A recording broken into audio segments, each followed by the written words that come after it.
Hello, everyone. How's everyone doing? Welcome to It's Saturday. We've got a stream going on. I am literally on the internet. And, the cat's coming up. I'm working on a Lego model that I'll be finished with before we switch over to the game. The cat wants up because I'm talking to the microphone. How is everyone doing this wonderful friggin' Saturday? Huh? How are we doing? I am actually going to hop in, if you are a producer, I'm going to hop into the Patreon barbecue and we can chat. Because I am totally down for that. I think everything's good.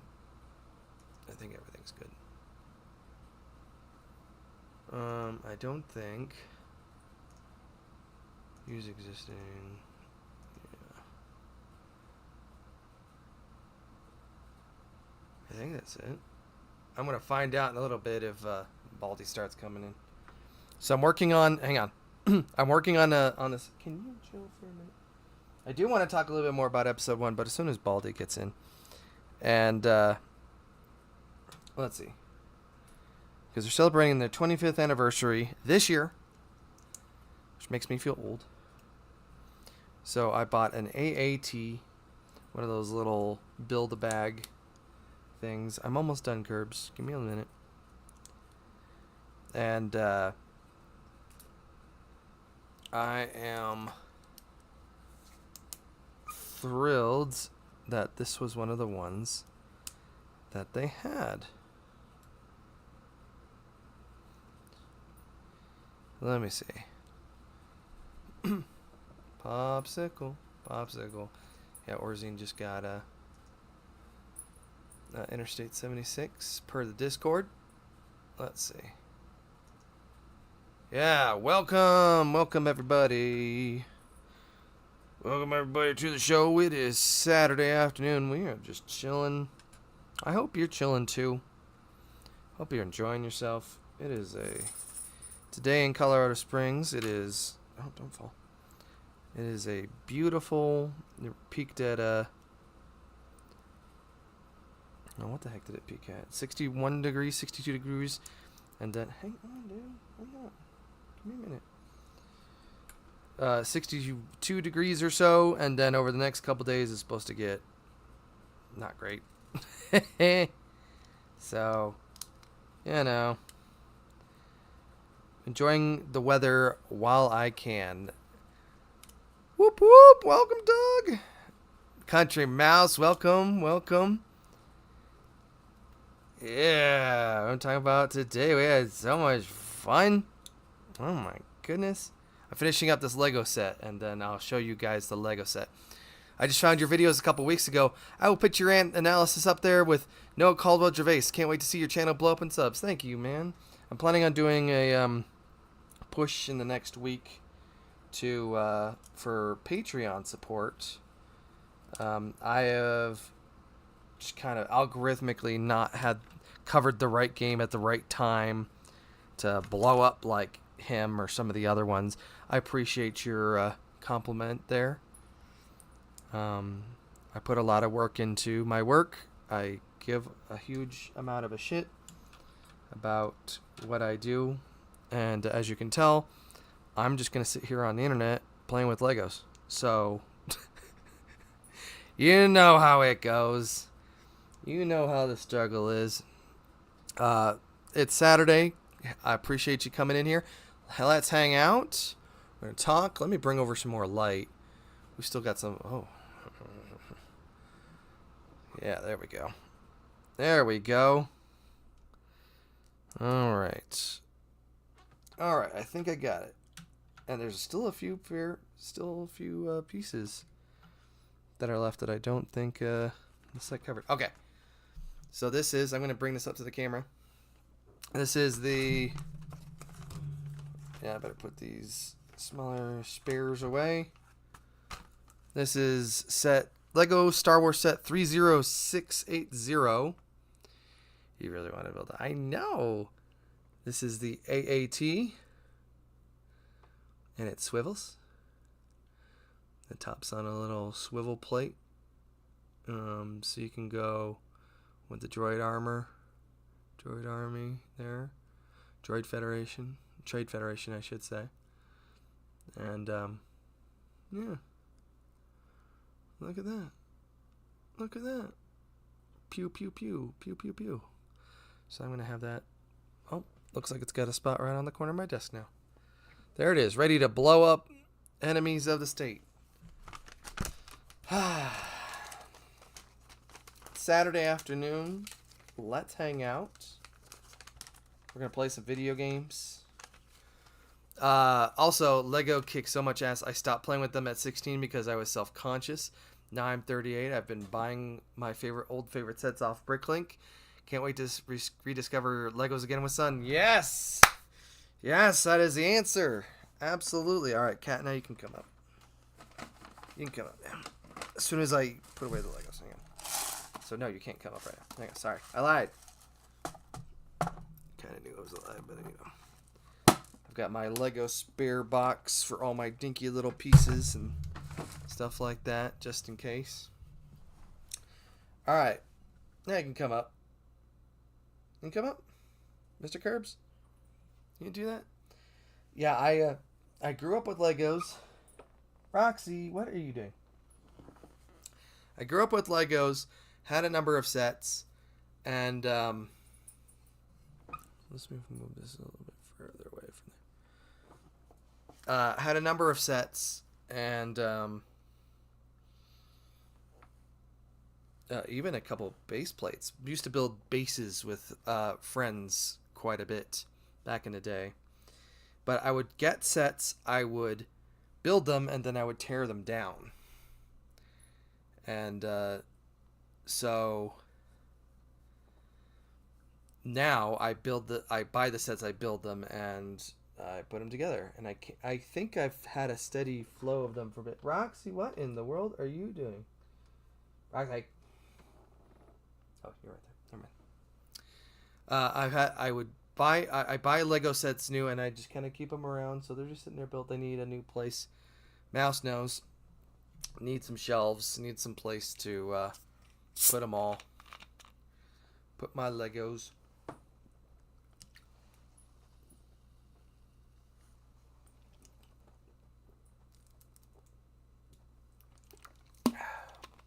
Nope. You don't get to eat that. That is not for eating. That is not licorice. It is not candy. You don't get to put that. So, yeah, it's hard to get new sets. It's hard to get big new sets when you don't have enough sets for space and that for the sets that you already have. So, I got really into MechWarrior as a kid, and I tore down everything I had to make stuff like the Timberwolf. It must have had almost 1,000 pieces, but I've seen people with like 10 of them. Like, oh my god. Wow. Yeah, I remember that was with the big square missile racks, like Mickey Mouse ears. My dad played MechWarrior 2. I played a little bit afterward, but I was a little too young to really get into it, and it was really hard to play that without the management of being able to handle a mech back then. I mean, even playing X-Wing and TIE Fighter in their prime was pretty hard. The eye-hand coordination required was pretty nuts. Yeah, my favorite was the Mad Dog, which had kind of the long, slender nose, and then kind of the missile banks along the sides, and the arms kind of jutted out from there. Yeah, it was kind of a mid-sized. I know they're mechs, but I thought they had maybe another name for them. So, instead of just looking at me, Vulture, Mad Dog. Exactly. I love that the clans had different names for the different mechs too. I thought that was a really cool piece of canon, because you'd go from game to game, which would usually be different developers between them, and they would call the same mech different names. It's like, hey, that's kind of dope, actually. Let's bring up our game, or our starter game, because we've been doing that. Can you not eat the cord, my dude? Can you not eat the cord? Can you do me a huge favor and not eat my? Can you do me a huge favor and not eat my earbuds? That'd be super dope, my dude. Is my audio quiet? Ah, here. Let me give it another 5 decibels. Is this better? Does this work any better? Trying. Working on it. Also, come on. There we go. All right. Good. All right. Let's switch to our game. Our starter game. This has been a great for starter game. We got a cat. It's right here. You can hang out right there. Just like he likes to do. We're going to do a new run. This is my starter game. Yeah. Entrepreneur. Engineer. No, you're not eating that, buddy. Alright, we're going to do wrench.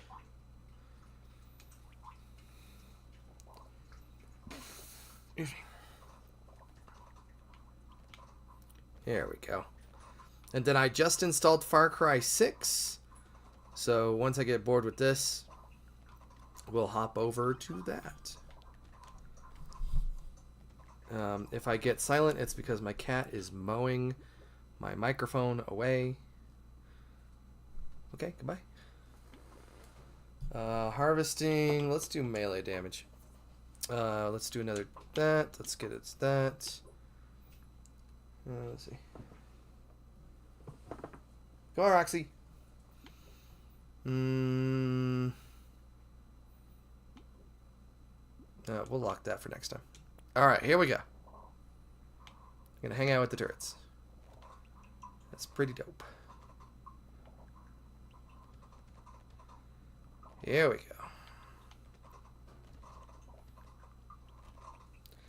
How is Saturday out where you guys are at? Let me know in the comments.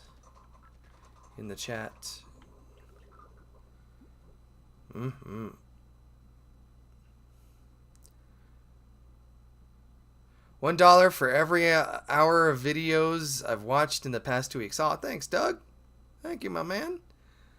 I'm working on Cyberpunk this right now, and I'm hoping to have that out in the next... Man, I don't even know. Maybe by the end of April? I don't know. We'll see. That's probably a May thing. At this rate. Let's do HP generation. Appreciate you, Doug. Let's keep on streaming. If we don't have anything else, hey, let's hang out. Let's chat. I can't wait to see that one. That game I've tried to get into like 5 times every single time. I wish I was playing Deus Ex instead. You know what's interesting is that Cyberpunk feels so much like the open world Deus Ex we have not received yet. Like if Mankind Divided were a much bigger game, if Prague were a much bigger game and you had vehicles, like that's what Cyberpunk is. When I get into the little sorties, when I get into the fights, when I get into the stuff like that. I'm gonna move this up actually. I'll be chilling until the wife drags me off. That is totally rad, my friend. Alright, let's see. There we go. That's better. That should be better. Alright. Yeah, we'll take it. Why not? Let's do damage. Let's do another wrench. Let's do that. There we go. Okay. Yeah, that's fine. Yeah, so there are a lot of times in Cyberpunk where I'm approaching a situation and it really feels like I have so many different ways of approaching it and all of them are valid. I don't feel the need to save scum just to try different things for optimal output. I do feel the need to save scum to, like, you know, not lose progress in case I, you know, kill 5 people and go from there. Engineering goes up. But yeah, I'm really enjoying Cyberpunk, so the flexibility it gives is so dope. Let's do luck. Why not? Let's see. Yeah, we're gonna do that, and we'll re-roll. Landmine. Yep. Okay.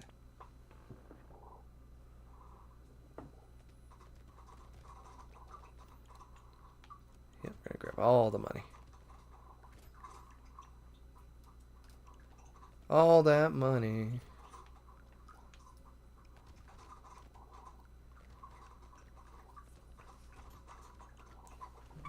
Roxy, come on. Sit. Thank you. Keeps wandering over the kitchen. It's like, stop messing with stuff. Stop messing with stuff.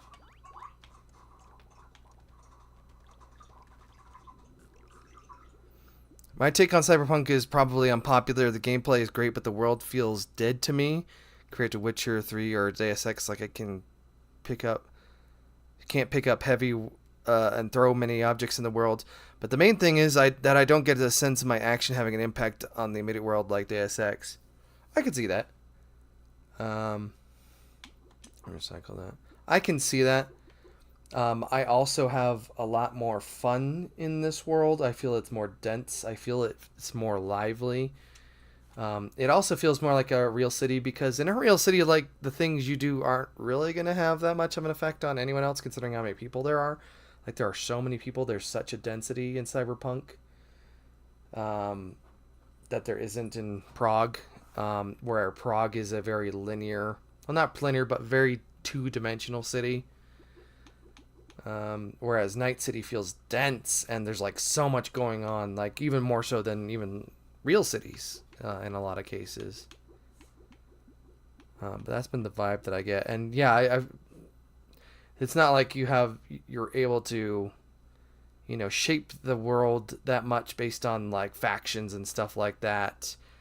But also the game forces you to interact so much with different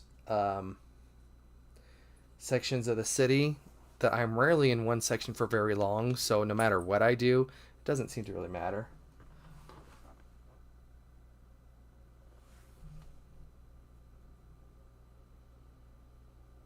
I have no idea what my dog's doing. Sup, peeps? How you doing, Raven? How's it going? I'm looking forward to seeing more of your analysis in the final video. I'll have a more informed opinion on it to comment more than excellent. Yeah. We'll have some really good discussion, and in some cases we won't. Unfortunately, there's a mass of replies to the Starfield video where they clearly didn't watch the actual video. They just made a reply like, Starfield sucks, and then just left, or whatever the hell they did. So, it's silly. They're silly gooses. Silly geese is what I like to say. Yes. Alright, go wave. Roxy, come on. I have no idea what she's doing.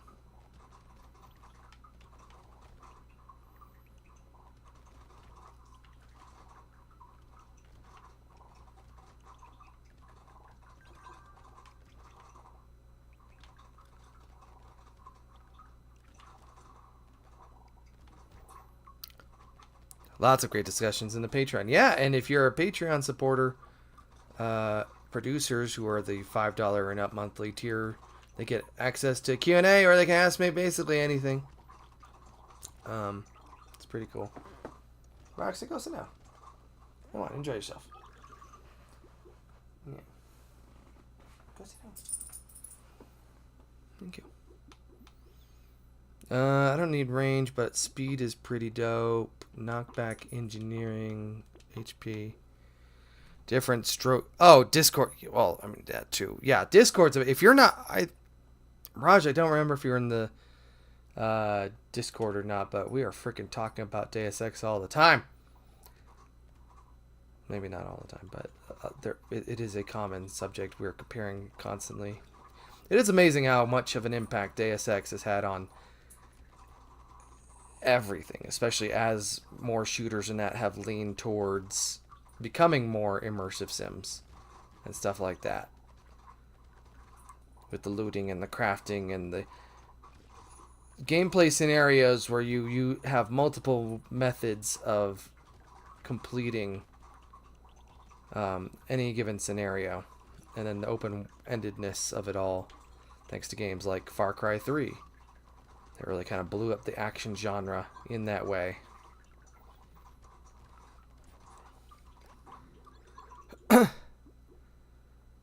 That makes sense. I like making sense, and sometimes I don't. Sometimes I just like saying things. Sometimes I like making up songs about what's going on. Alright. Plus 10 damage, minus 4 attack speed. What's my attack speed? My attack speed's really low. Plus 8 damage. Spawn a medical turret. We're going to do this. Yes. Melee damage is 2. We're going to pass on that. Okay. Alright, we're going to have some weird-ass enemies here. Uh-oh. I may have doomed myself. I doomed myself! Ah! We're going to try that again.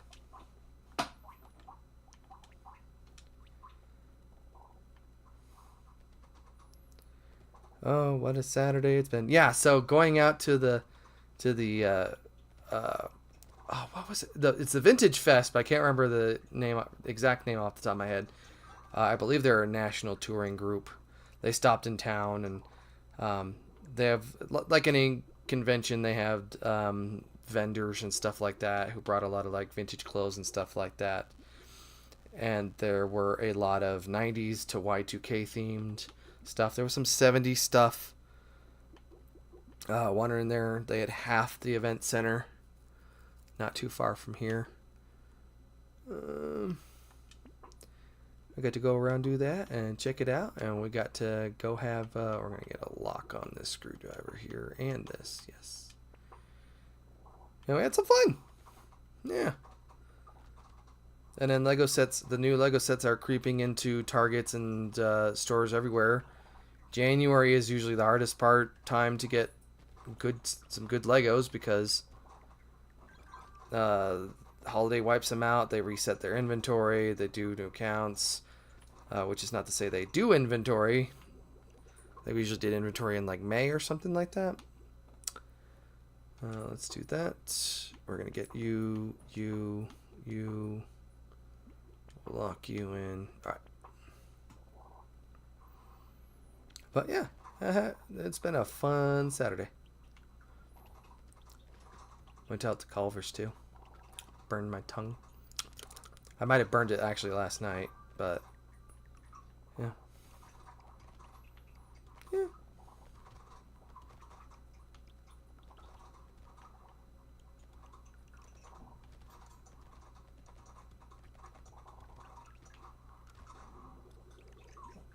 Alright, that was a lot to leave behind. Speed. Oh, I like attack speed over regular speed. Yeah, engineering. -1. Yeah, that's. We'll lock this. I don't have anything that burns. We're gonna do that though. Totally Rad Vintage Fest. There we go, Mouse. Thank you. They had big old archways. I thought it was interesting that they were scanning people in off our phones with their phones. It's like, hey, man. Hey, what's up, Baldy? Hey, Saturday night, just relaxing, Heck chipping away at some Elix 2, and just kind of killing it here. Rock on, rock on. I am So murdering far, so here. good. It's been a good little game to kind of just fool around with. It is very much a AA game, not at all anything, that's going to shatter the world, but it's still super fun to play, and I'm quite enjoying myself with it. Rock on. Yep. Rock on. I'm gonna bring up. I just picked up a Lego set. It is the AAT something from episode 1. that Oh the yeah, Trade yeah. Federation uses, Armored and it's got transport. Is that like one of the mini versions? it's one of those build and bag ones that you can do. Um, Yeah. oh yeah, I built that in bag while I was waiting on here. So yeah, it looks kind of like the real deal, and it's got a little swivel turret right there. Yeah. Woo! Totally. Take that, Red Jedi scum. Roger, Order Roger. 6. Roger. That does not compute. Where are you taking the prisoner? You've to Coruscant. Yeah. So, Yeah. so people right now have either just, turned off your channel entirely or hit subscribe. One or the other. Yes, one of the Doug in here actually dropped a super tip, 20 bucks, one for each hour that he's watched the channel in the past 2 weeks. Wow. Yeah, I was like, Well holy done. crap, Electric that's Mirage. dope. Thank you. So Such a cool name too, Electric Mirage. yeah. He said he's hanging out until wifey reins him in, which I totally get. I wanted to. I obviously I knew you were coming in, but I wanted to talk about that set specifically because it's celebrating 25 years of Phantom Menace. How do you feel about that? 25 years of what? Phantom Menace.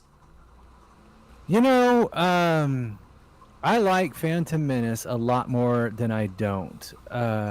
It will hold a special place for me for being the one that I got to see, live in the theater. I think like 11 times, something stupid, that you can do when you're in college and everything is disposable income. Right. Well, yeah. Okay, sorry. When you're in college and you've got your income is based on your student loans. Sure. Yeah. And if you're that's smart what I enough to had. do that. Right. That's what I had. So sky's the limit. And we just would, you go to school during the day, do what you're going to do. And then it's like, hey, you know what? We should run out. Yeah. Let's run out. We just run back and see it again. But I was also operating under the idea that it would be forever until they're released based on the originals. I didn't know that he was going to churn them out 2 or 3 times. But that is an aside. I like it a lot more than I don't. I am much more inclined to have one of those, like Phantom edits that I would play. Have you seen any of those, like where the fans have edited out the crappy stuff and thrown in like what they think is better? I've heard of them. I haven't watched any of them. Highly worth it. Seek some out, if nothing else, just so that you have the, the frame of reference. But I've watched a few, and they do a really great job of like trimming out the midi-chlorian crap and the Jar Jar accent. So I didn't have that big of a problem with the midi-chlorian stuff, but there is a lot of dead weight in that movie. There's a lot. For me, the biggest problem about the midi-chlorians is it directly goes against what Yoda says to Luke, is that the Force is all around us, it's in us. And it implies to me you either have it or you don't. And right. So like, either, oh, sorry, you don't have midi-chlorians, you're screwed. Versus, oh, no, you've got some sense of the Force. You just need to figure out what you're going to do with it. So in the games and stuff like that growing up, that's actually how I've viewed it, is like people are more or less Force attuned. It's not just you focus on it and then it happens. Right. But it's like there are people who are strong with the Force and they're latent, or they just don't know it at all. Or there are people who have no Force connection whatsoever. So that's where the midi-chlorians didn't have anything. Like, I didn't see the contradiction in that, because that's just where like the games were done there. So I could see how people were in that, but and that's not a bad way to look at it by any stretch. I guess for me, it was more like I like the idea that anybody at any given time could turn around and turn to the Force, almost akin to any other religion. Of, I kind of look down on this in ages past, but maybe I should be nicer to things, and I'll study the Force, that kind of thing. Sure. And that was a nice thought to me. Yeah, I get that. Did you get to see the movie in the theater? I saw the movie the special editions had just come out 2 years prior, and Yeah. I had not seen the original trilogy in theaters. So 97, they came out over, it was like, I don't know, 2 or 3 months. It was Yeah. like one a month, something like that. So we went and saw those as we were moving to Colorado. And then at that point, I believe he had announced that they were working on episode one, because I think he announced it in like 95 Okay. or something like that. And at that point, like I was like, my dad was in Australia. I was finding his Star Wars RPG books Yeah. and really getting into that stuff and kind of understanding the universe and all the nitty gritty trivial stuff about the length of the Superstar Destroyer and stuff like that. So episode one comes out, or it's starting to come out, and I'm starting to see the news stories of the people who are like lining up at I don't think it was Grumman's yet, but it was Man's Chinese Theater, and for the premiere, and Okay. it was like dope. So we go see it. It's not opening weekend, but it is close, Yeah. and we see it. And that was a hot summer, '99. We saw it in theaters 3 times, and that was absolutely magical. Uh, Great. What a cool it, story. it was. I had so much fun. Granted, in the year since, I've definitely had problems with it. The last time I saw it was when I did a 6 movie marathon back when there was only 6 movies pre Disney. They'd just done the Blu-ray release, and Yeah. I remember like, God, they do this like bigger fish thing twice. Yeah. As before they head into the planet core, like that is such, they could have removed both of them. And it And I is in one. imagine, It's removed in one of the movies. yeah, yep. So yeah, yeah. That's kind of where I'm at. There's definitely, and the pod racing scene is influential and beautiful, and it takes way too long. Yeah. So, Electric Yeah. Very Mirage, cool. the prequels are watchable for me, which is more than I can say about pretty much everything after them, excepting Andor and Mandalorian. Started strong and fell off hard. All in my opinion, of course. We've talked about this in the Discord, but I And real quick, love super Andor. neat hello to Country Mouse for yelling Baldy. Very sweet of you. Thank you. Yes. All hail Baldy, and thank you for being able to hop in on here and just spend some So Saturday for the night. time, I know I missed you one of the last times, but so yeah, you did you get to see, since um, Douglas mentioned it in there? Did you get to watch Mandalorian or Andor? And if so, or should I say Andor? Andor. What are your thoughts? So I love Andor. Okay. Here's a controversial take that I've Oh mentioned a boy, few here we times. go. Here we go. Are you ready? Yeah. I'm not the biggest fan of Rogue One. Oh no, that's fine. Uh, there are people who are like, no, this is the best one. It's been World War II, but Star Wars. And I like the concept. I don't like it as a movie. I don't, the script.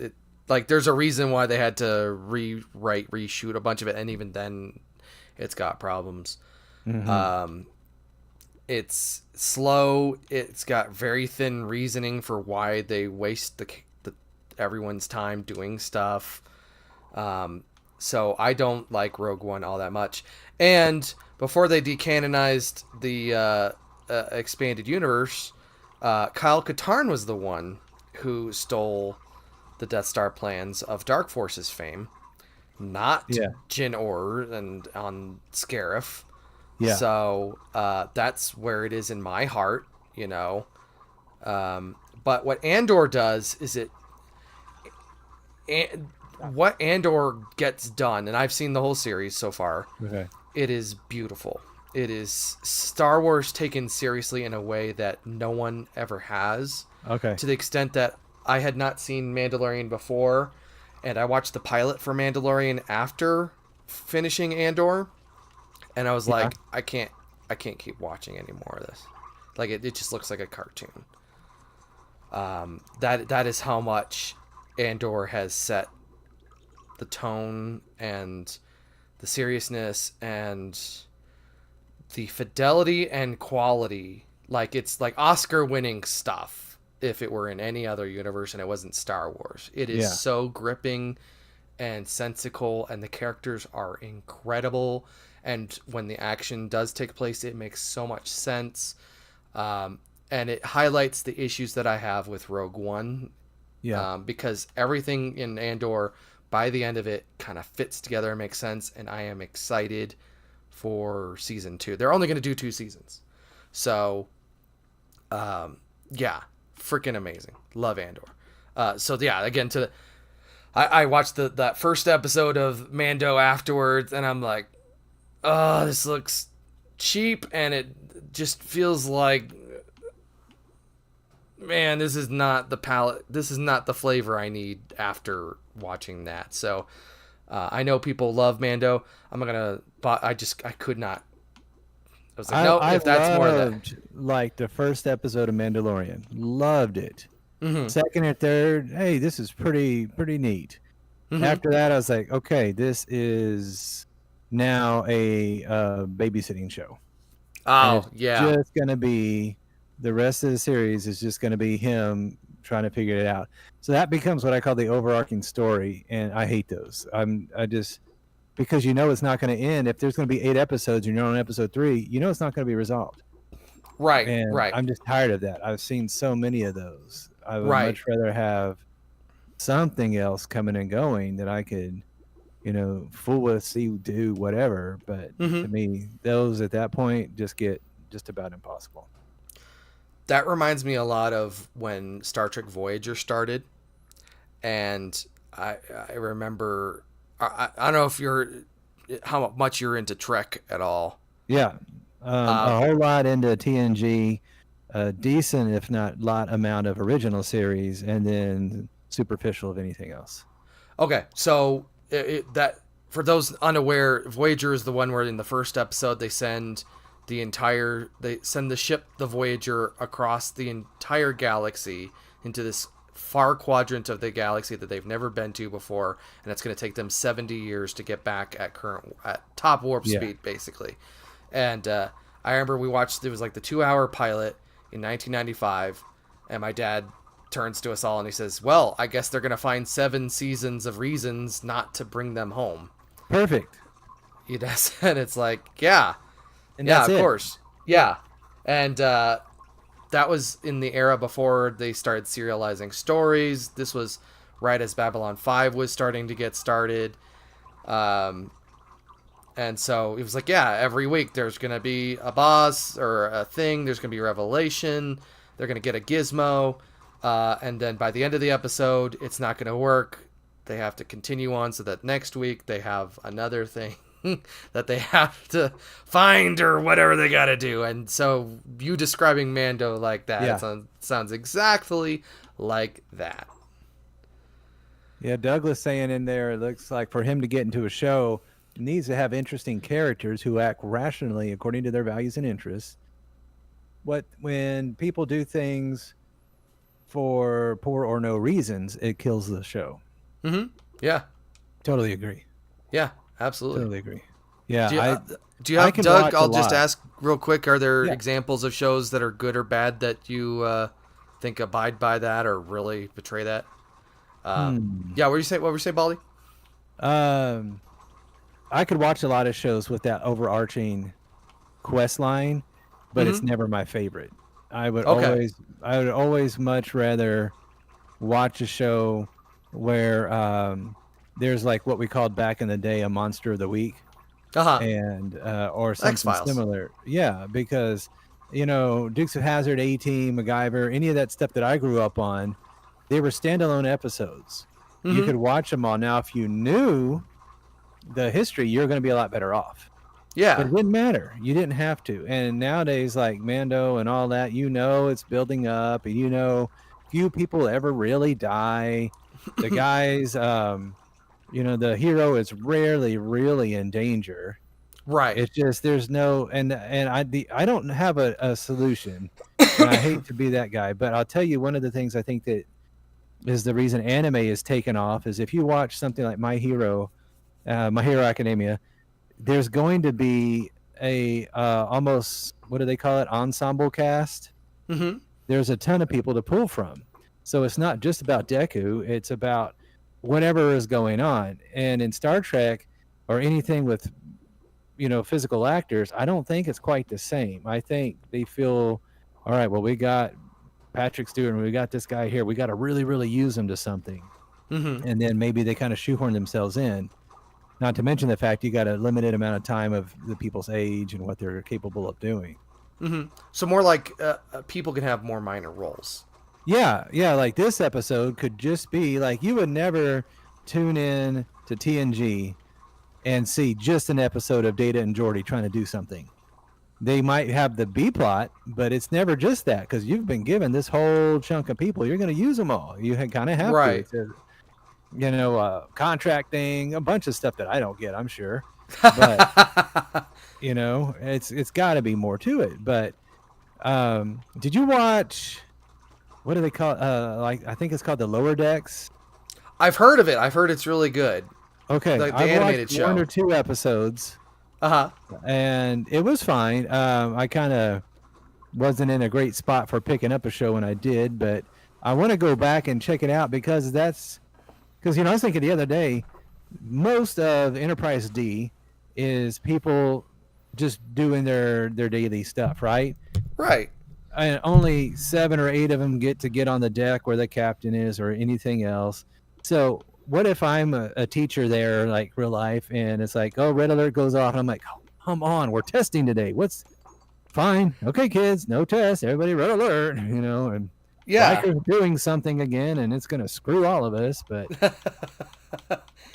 I mean that works, and I'm sure the show addresses it to some extent. It's the fact that you have this ship out in space, far from planet, and you keep sending the executive command down to handle all of the all of the issues of the episode, no matter how dangerous they are, which makes absolutely no sense. You know, your commanding officers are the ones that are like the most guarded, the most sealed from any actual harm. But here they are swashbuckling their way, which makes for better TV, admittedly. Oh, for sure.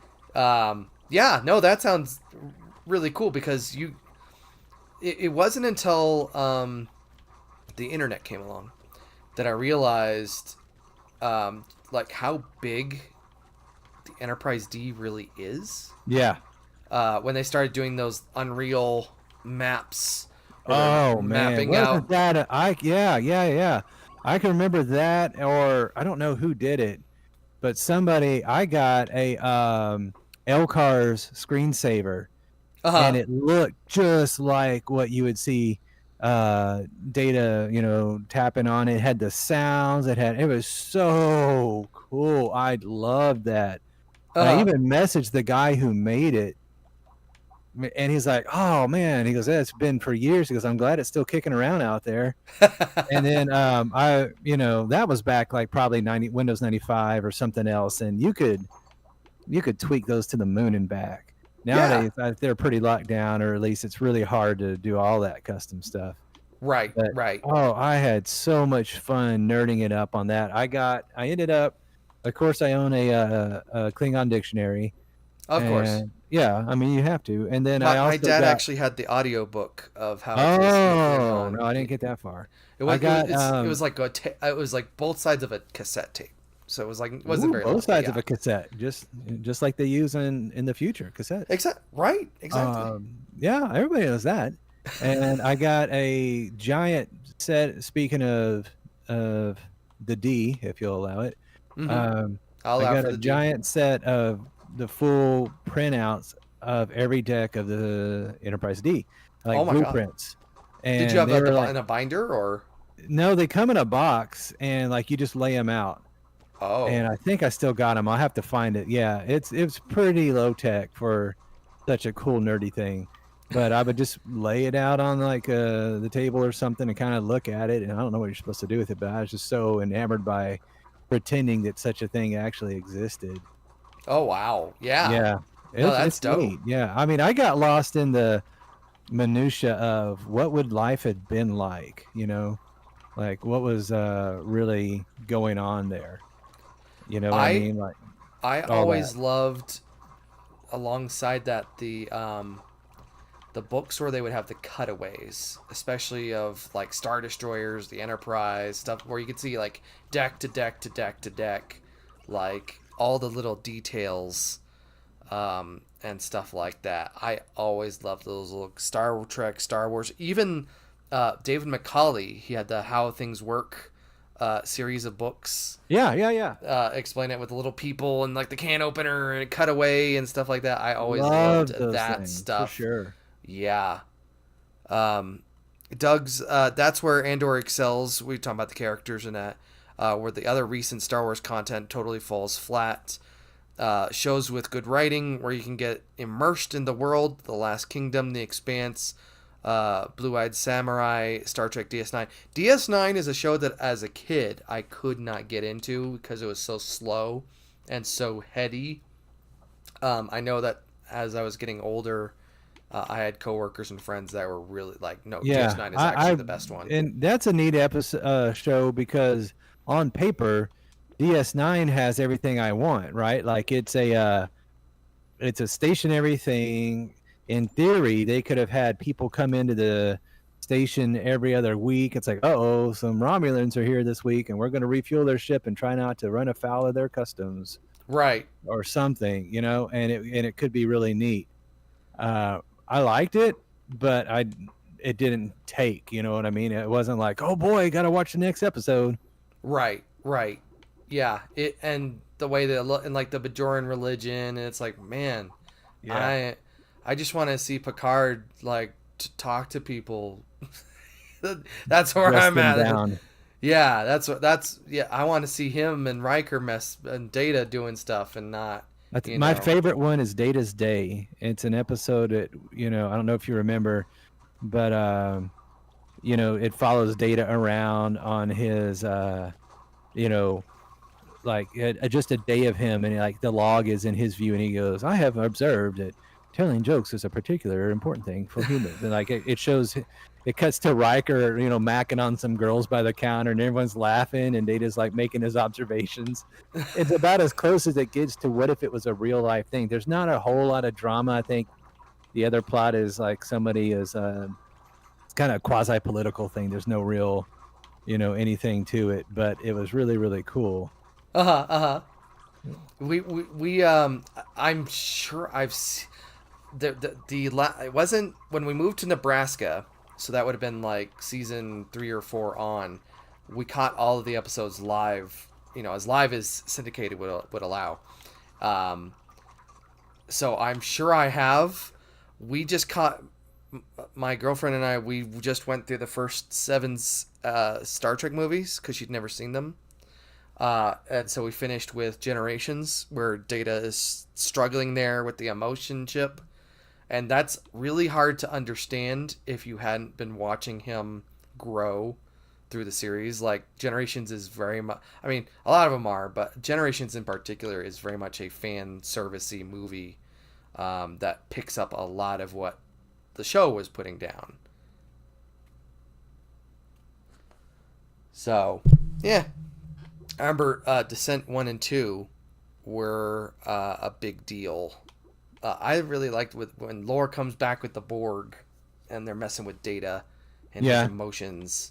That was a thing. Let's get some harvesting in here. What do we got? Oh, heck yeah. It was really cool. I really liked it. It was really, really fun to see what they could come up with in terms of different episodes and the personal things. I was always drawn in to Data and Geordi, and my daughters always laugh like, of course you are, because they're kind of like you wouldn't constitute a neurodivergent character or something, but they're certainly, different. Like I was never a Riker guy or a tough go fighter guy. I was always that. Like there's an episode where they meet Spock. And, in Unification. Yeah, and they have to knock out there's 3 guys or something, and it's Riker, Spock, and Data. And Spock does the Vulcan pinch, Data does the pinch, and Riker just punches his dude.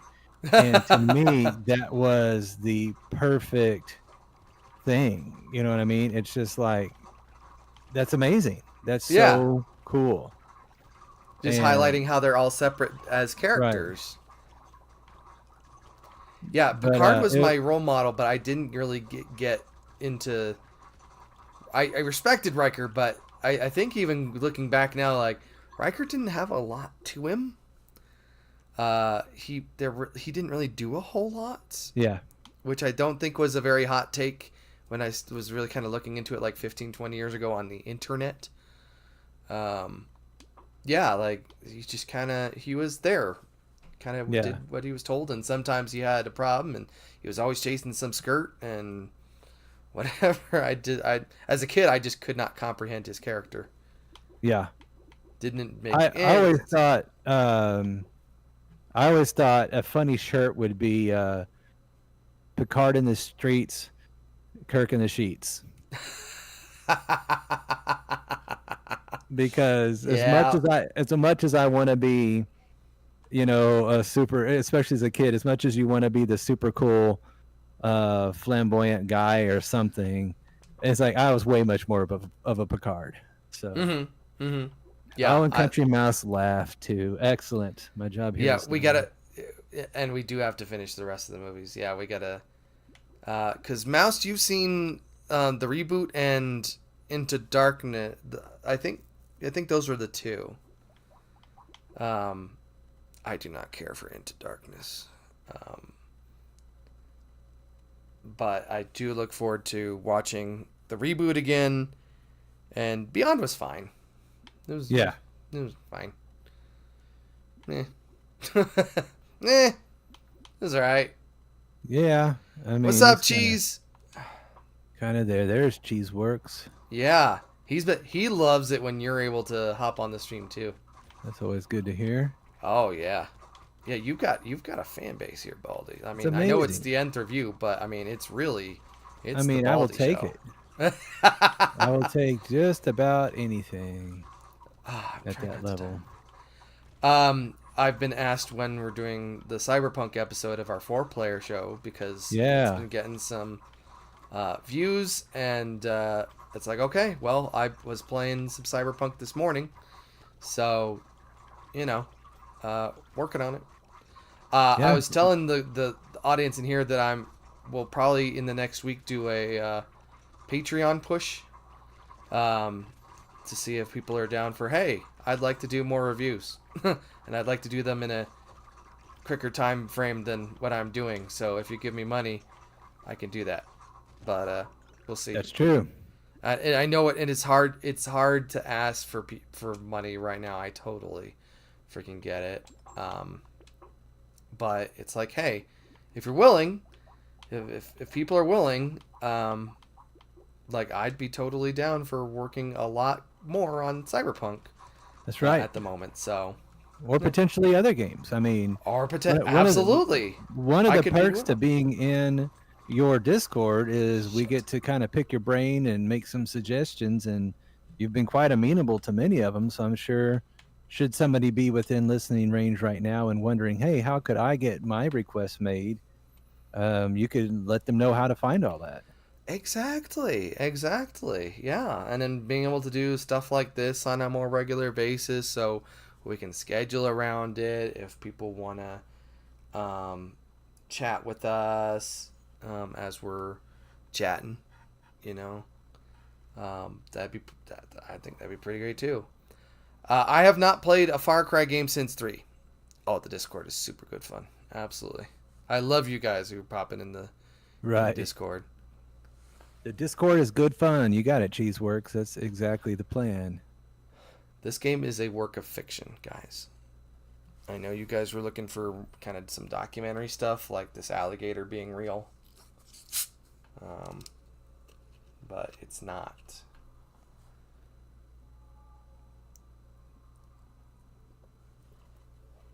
This game, I think I told you last time, Elec 2 has one of the most bizarre lock picking mechanisms. Hmm. It's just not fun. How so? How does it work? I don't really know. You have a side cutaway of a pick with all the pins, right? Like you know what I'm talking about? Yep. And you've got to tap them until they're all the way up. Yeah. And I have not been able to determine what makes them stay in the up position. And none of the online reviews explain much about it, or like the little things. Like I've clicked a few of these guys that do the video tutorial of, hey, here's how to do a lockpick, and the closest I can find is you find two that when you tap them they stay up, and then you have to find the right pattern. So like let's say you got 5 pins, you might tap the second and the third, jump back to the first, and then hit 4 and 5. So it's just, for me, it's just luck. I have yet to find anything that makes it clear cut. It's just, hey, you know what? Let's go see what this does. Oh, no, That's closed out on me? interesting. Fine, we'll go somewhere else. That's interesting because when Nick tells us good morning, yes, good morning everybody. What it's always Monday. Quick aside, I would say good morning in the Discord in the morning, 5 or 6 in the morning here, and you'd have Shikatsky come in. It's like, but it's dinner time here, in Poland. And it's like, yeah, I guess so, huh? Good old Shikatsky. Oh, I know Shikatsky. Yet another fascinating person I got to meet in your Discords. Yes, I'm glad to see. Sorry, I'm burping here. I do not need any of these. Thank you. Oh, you know what I think I can do? What can you do? I cannot believe I need to set this in the year of our Lord 2024. Are there still LCDs in that with overscan? I was talking about? What am I talking about? It was before I got distracted. I had something. Well, I don't remember what we were talking about. Anyway,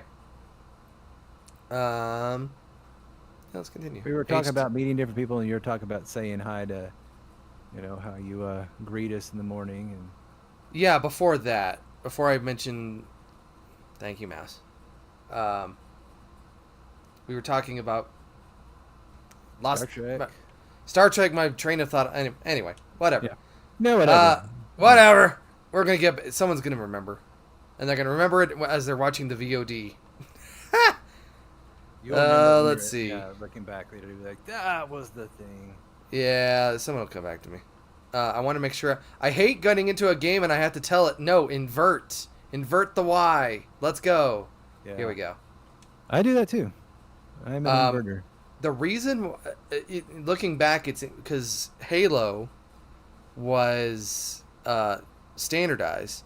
And I got used to that, and then 8 months later, Morrowind came out on the original Xbox, and it was inverted, and I got used to that, and then I've had to invert everything since. That's a neat thought, because I don't know when I started inverting. I just know I always have.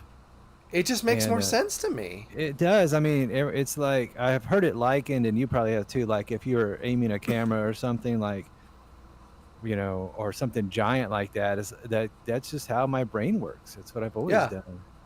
Yeah. It's like you've got a stick that goes through the game from your stick, and it's when you push down, it pulls it up, and when you push down, it's like a plane. Like plane controls make a lot of sense to me. Yeah, exactly. Push down, pull back, all of those things. Yeah, so in Morrowind, like that makes sense, right. But yeah, I had to reverse it every other time. I loved the original Far Cry. It was so next gen at the time, a year or so before Doom 3. I remember playing the demo. Here's Giancarlo. A little Gus Fring action. I don't think I played much of those until way later. Like, I was fine with...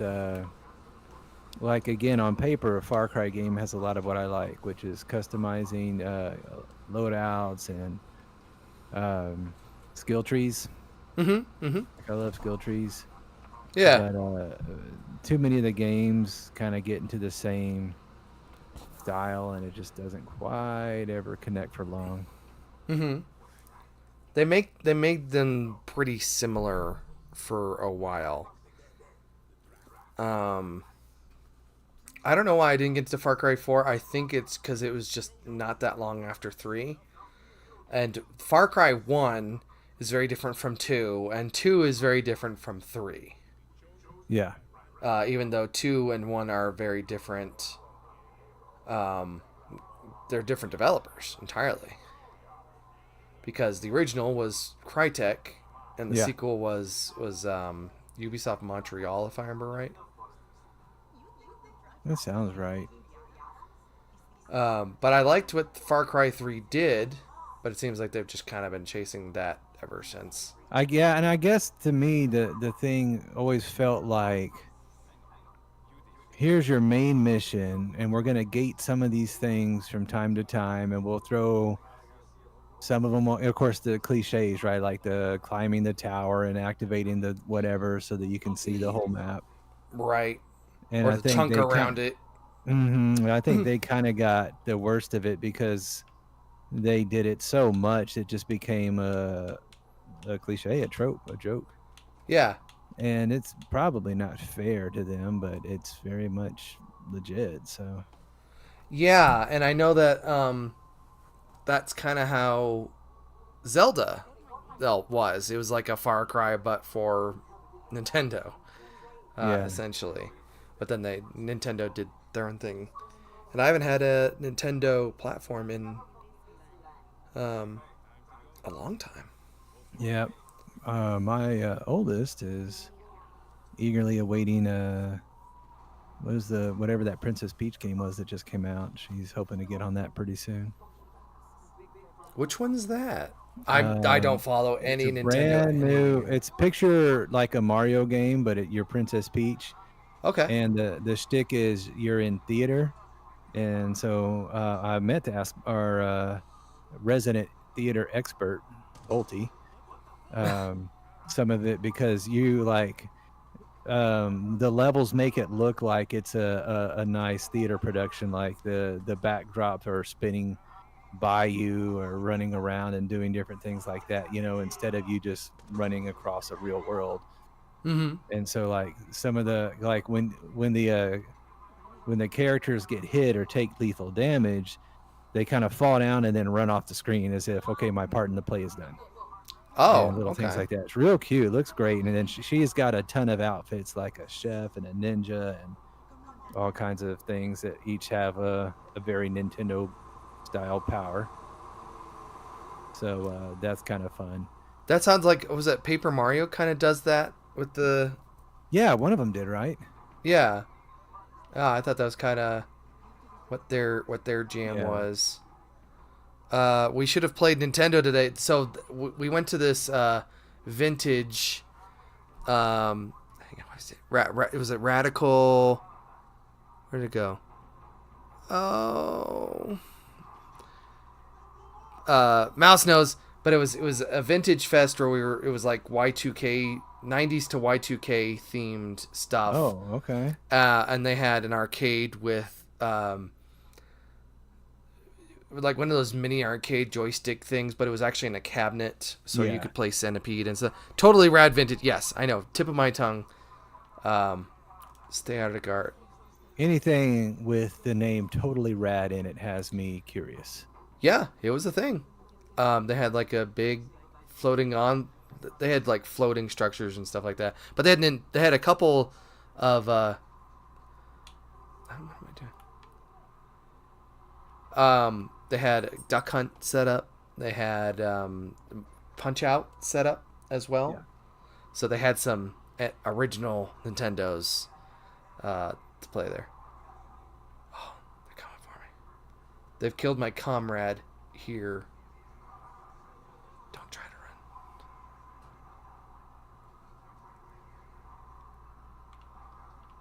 We're trying to chill. I guess we're gonna go down. Let's go down. Trying to get a way to get your stream on and view the chat and And the view Discord. Yeah, the YouTube chat, Oh and yeah.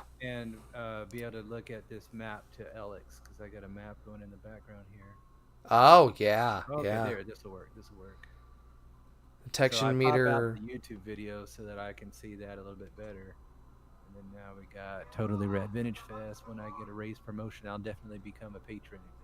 Rock Says on. Cheeseworks.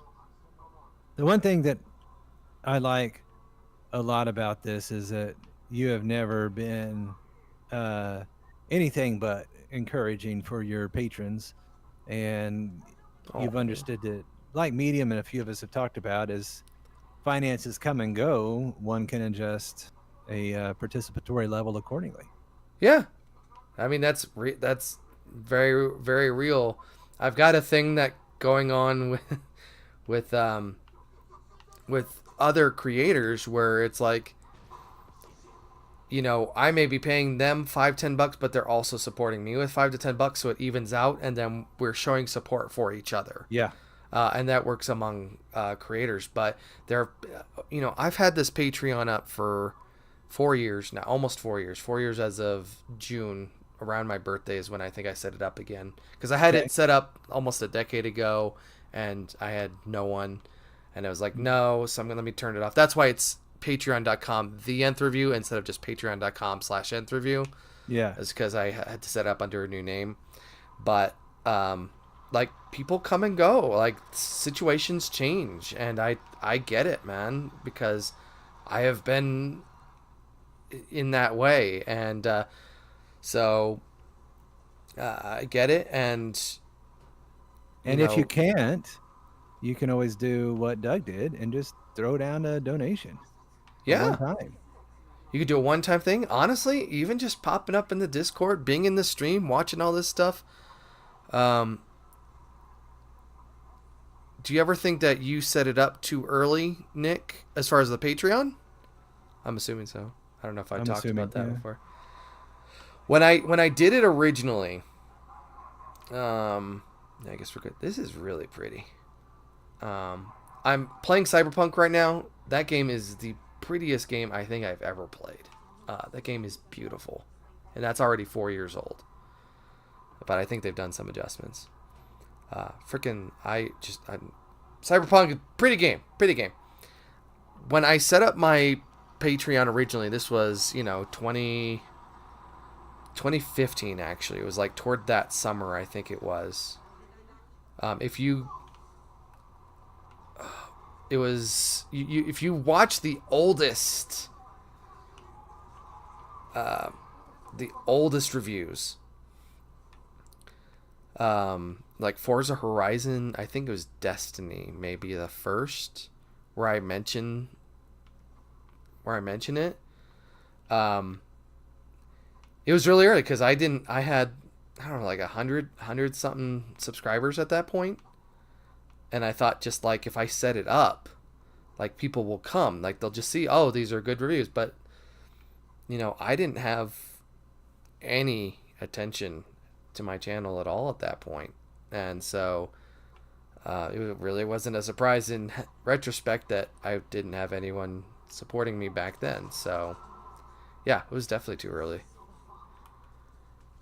That was definitely too early. So then it was even kind of a gamble the second time, when I set up my Patreon. Like, will anyone support it now? Now, 5 years Yeah. later, you know, it was great. It's great that it's worked out.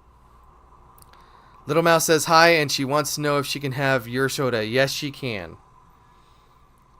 Enjoy. I think there's like one or two. Was that the spiced zero sugar that we've got over there? I think that's what it is. Or is it the Mountain Dew? I only get zero sugar. Zero Little Mouse sugar can have it sodas. if they join the Patreon.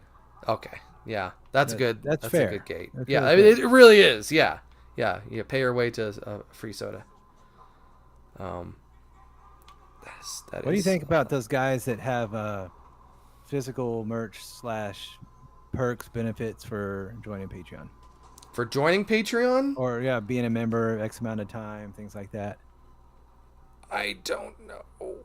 I After like the idea of it. There's not a whole lot of things that would really like, get me to be like, oh, that's incredible. But there are a few. Like I got a coffee mug from OSW Wrestling when I was still big into them, hmm and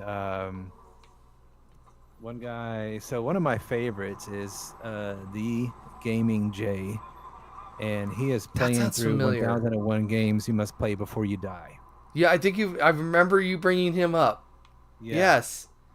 He is a sweetheart of a guy, much like you, and he Oh. is just a nice guy.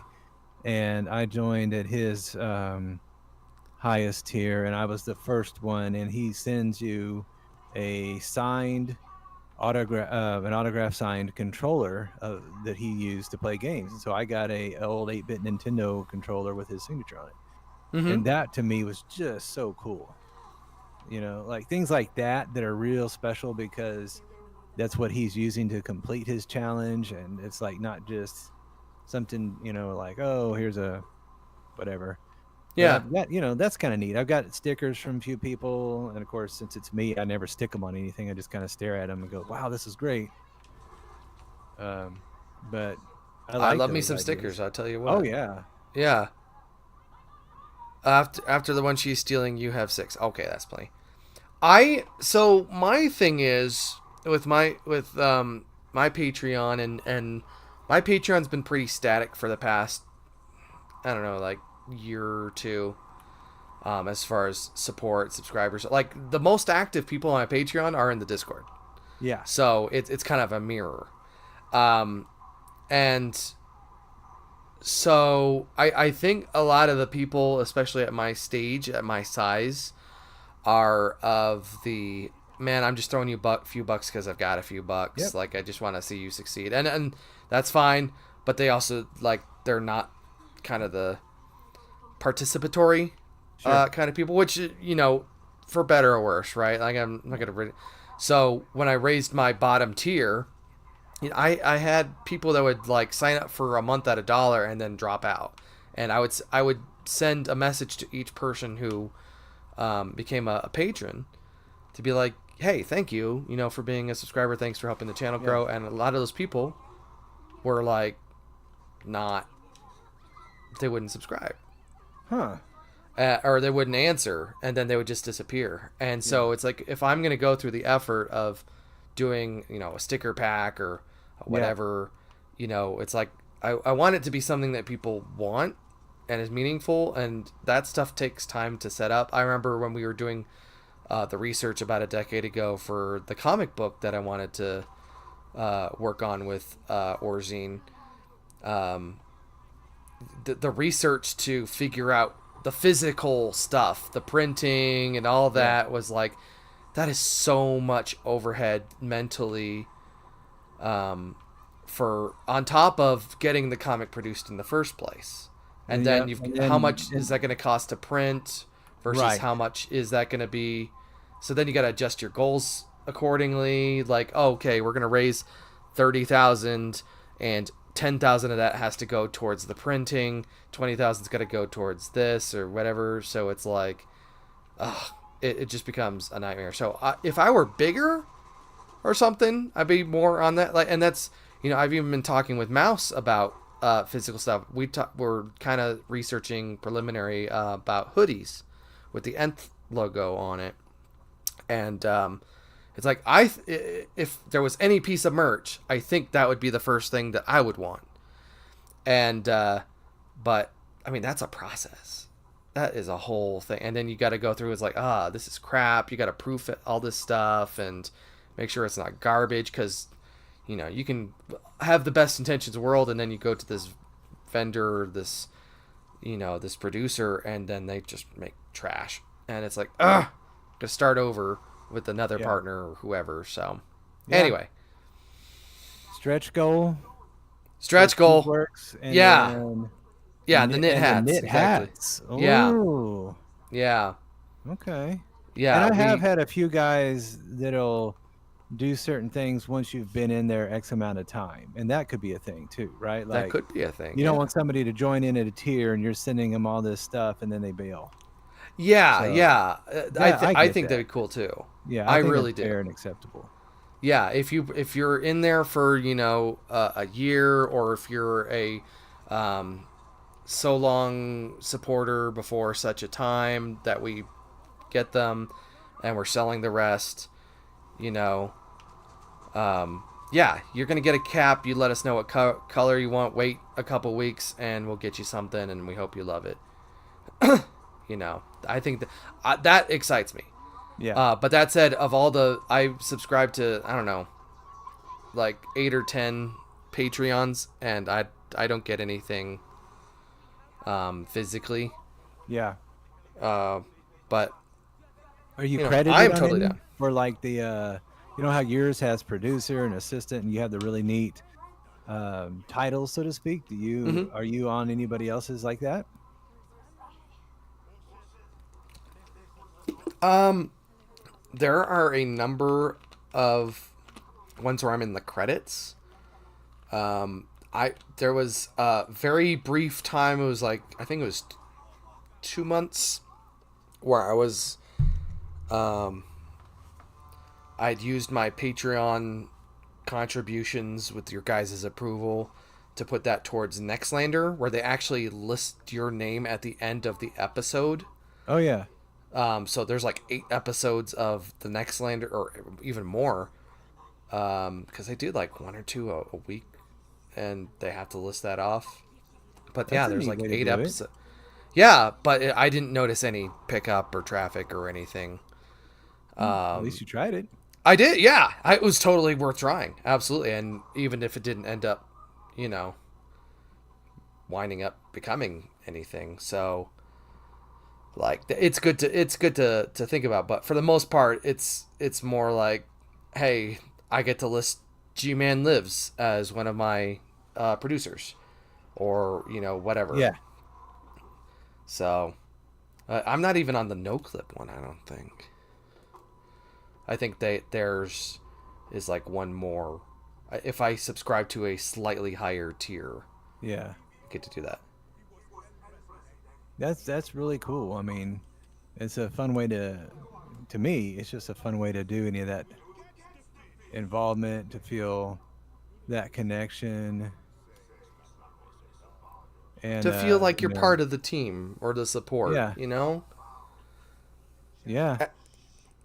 And And I I know that for like some that. people the accolades are a big part of it, and some people it's just, they're fine. And um I would love to say that I'm that guy who could throw a lot of money and stay anonymous, but I'm really not. Sometimes I am, but sometimes I'm like, no, no, no, no, say my name and say thanks so and so, which is a really neat thing. Shout out to our friend High Functioning Medium. Hmm. He does a really nice job of reading his out loud at the end for a Yeah. patron of his, and he's been quite complimentary to the both you and I, and just from the small talk we get to do with him, and your for people who don't know yet and who are signing up right now and haven't got to that step, when they see your Discord with the Patreon level access, we have a lot of creator content discussions and share ideas, and I've learned immensely from you. He's learned from you, and vice versa. So that's been a neat Absolutely. way that he's given us a shout out on some of his videos, not just for supporting, but just giving him feedback. And Mr. Schotsky, like we remember said earlier, we'll post a screenshot or something, say, "What do you think, this one or this one?" And to me, that's the sense of community. But I also feel like, wow, this guy wanted to know what I thought. That's really neat. Yeah. Absolutely. And I love to see, like, I just like that channel is being used like that, because originally it was I want a channel to talk shop, Right. where that just kind of doesn't fit in the general chat. But Right. having people come in and we support each other, we exchange tips, we give feedback, we do this and that, and we support each other. um, we even have a channel where you can post your new releases, and I know that in uh, some discords it is very much you show up to post when you have a new video, and then you leave. Yeah. And I try not to hold people to that, because there are some posters where it's like they Yep. here's their new thing and then they bounce, and Yep. that's how it is.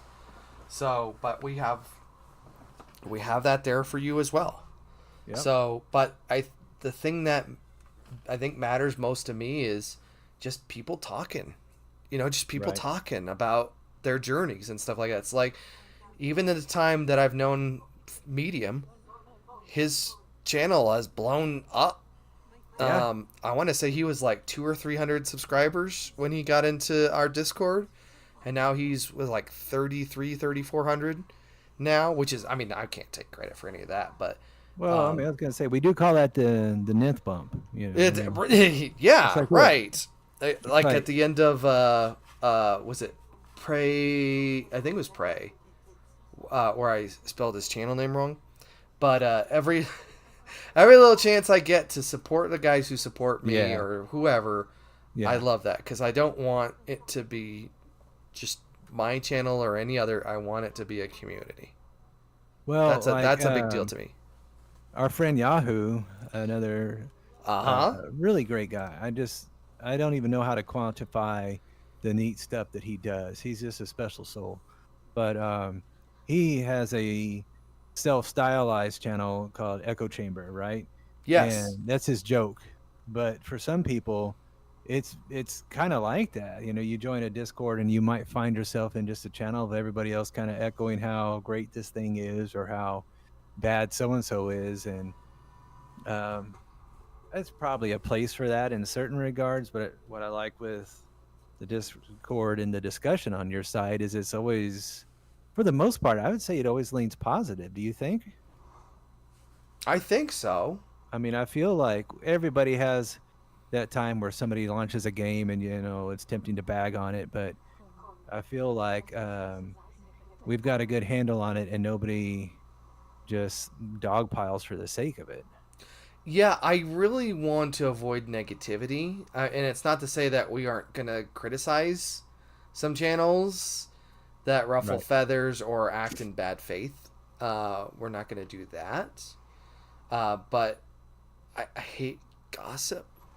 Right. Even if I'm also kind of guilty of it from time to time, I think it's just bad policy, and it's just a bad look. Um, it's not great. You're not really getting anything out of that. Right. But I think just keeping it positive, like embracing what can be done instead of what can't, understanding that the algorithm is undiscernible and that there are people who are gaming it for reasons that are bad. Um, I think you can acknowledge all that. Yeah, not criticize, critique, hopefully. And have you ever thought about partnering with a channel like Second Wind to grow your audience? Release a video there, a new audience. How do you work? I don't even know how you do that with Second Wind, um, or another channel like that. It seems like we're all kind of in the horse race, not like competitively, but kind of are, if that makes any sense. Yeah. I don't think they're an open platform, are they? Because I know they're the old escapist guys. I'm subscribed to them and I'll listen every so often, but I'm not like religiously attended to them and what they do. What are some of your favorite channels? You mentioned a few, but what are some of your favorite channels or Patreons that you like to support, or um, Discords you recommend, stuff like that? There's a few. And I'll shout out my favorite Discord is probably the League of Adult Gamers.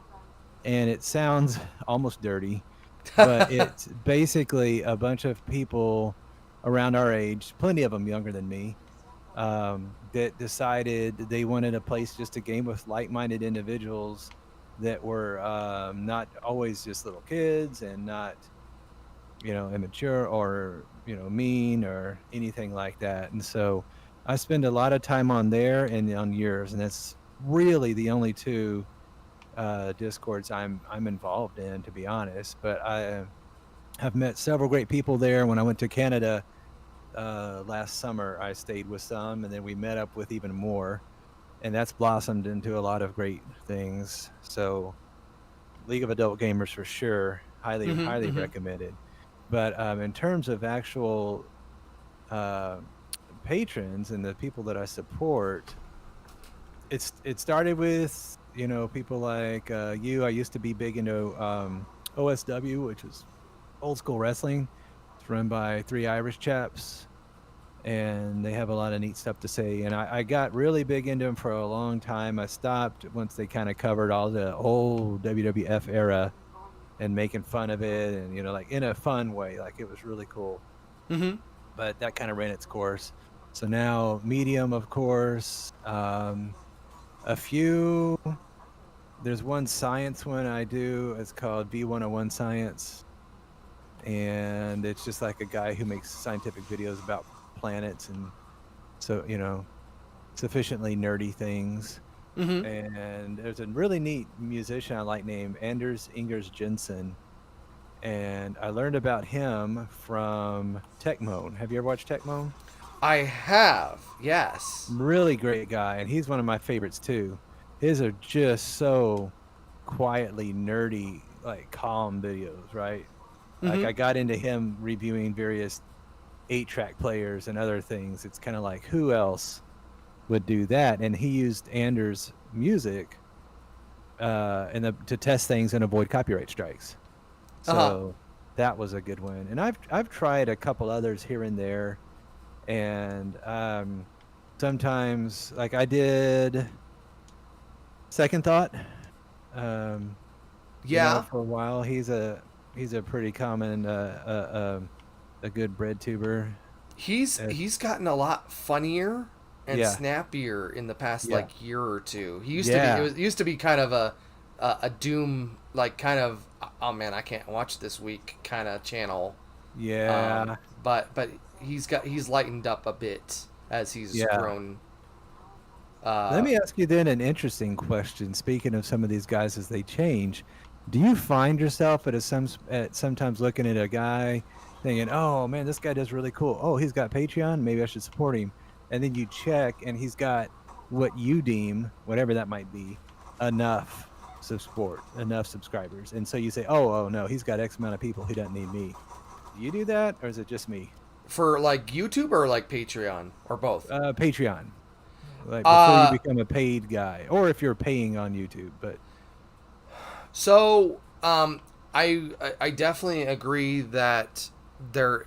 I, I don't think it's a fixed amount, but I do agree that like if you've got 1,000 subscribers and you're bringing in like two, three, okay, mentally in my brain there is an amount that the Nth Review Patreon could bring in, which I think is it's like $2,500 to $3,000 a month, where I could be full time just on Patreon alone, Right. and I'd be set, and I would be static, and it'd be fine, right?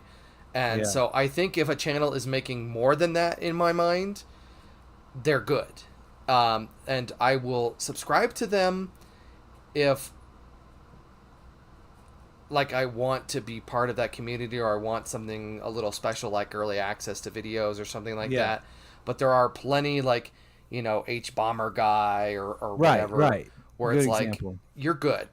You, Yeah. you don't need my help. The people who need my help are the mediums. They're the people Yeah. who are like, I've got 5 Patreon subscribers, 6 is gonna increase that number by 20%.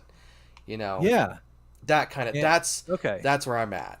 That's exactly, and no one will be surprised. You put it eloquently. That's exactly what I'm trying to say. Is it's not to say H Bomber doesn't need money. I mean, by all means, man, Or go thought do your slime thing. or second thought, right? Yeah. So like on second thought, and some of those guys, I've also joined in for a little while just to kind of give it a shot. Um, I've also had one sometimes where I might join in and try their Discord and see if it fits or see if I'm a fit, Mm-hmm. and then be like what that's not doing it, so then I'll stop. Yeah. So Yeah, I think I that's absolutely get it. fine. I mean, I feel guilty when I started my this Discord. It was right as I was rebooting the channel in 2020, and I didn't have a lot of momentum. Yeah. So I started it up. I invited my friends, and then it was fine for I don't know a week maybe two, and then it went pretty much silent, minus Yeah. like good morning everybody, and then Romega would kick in Yeah. with a reply.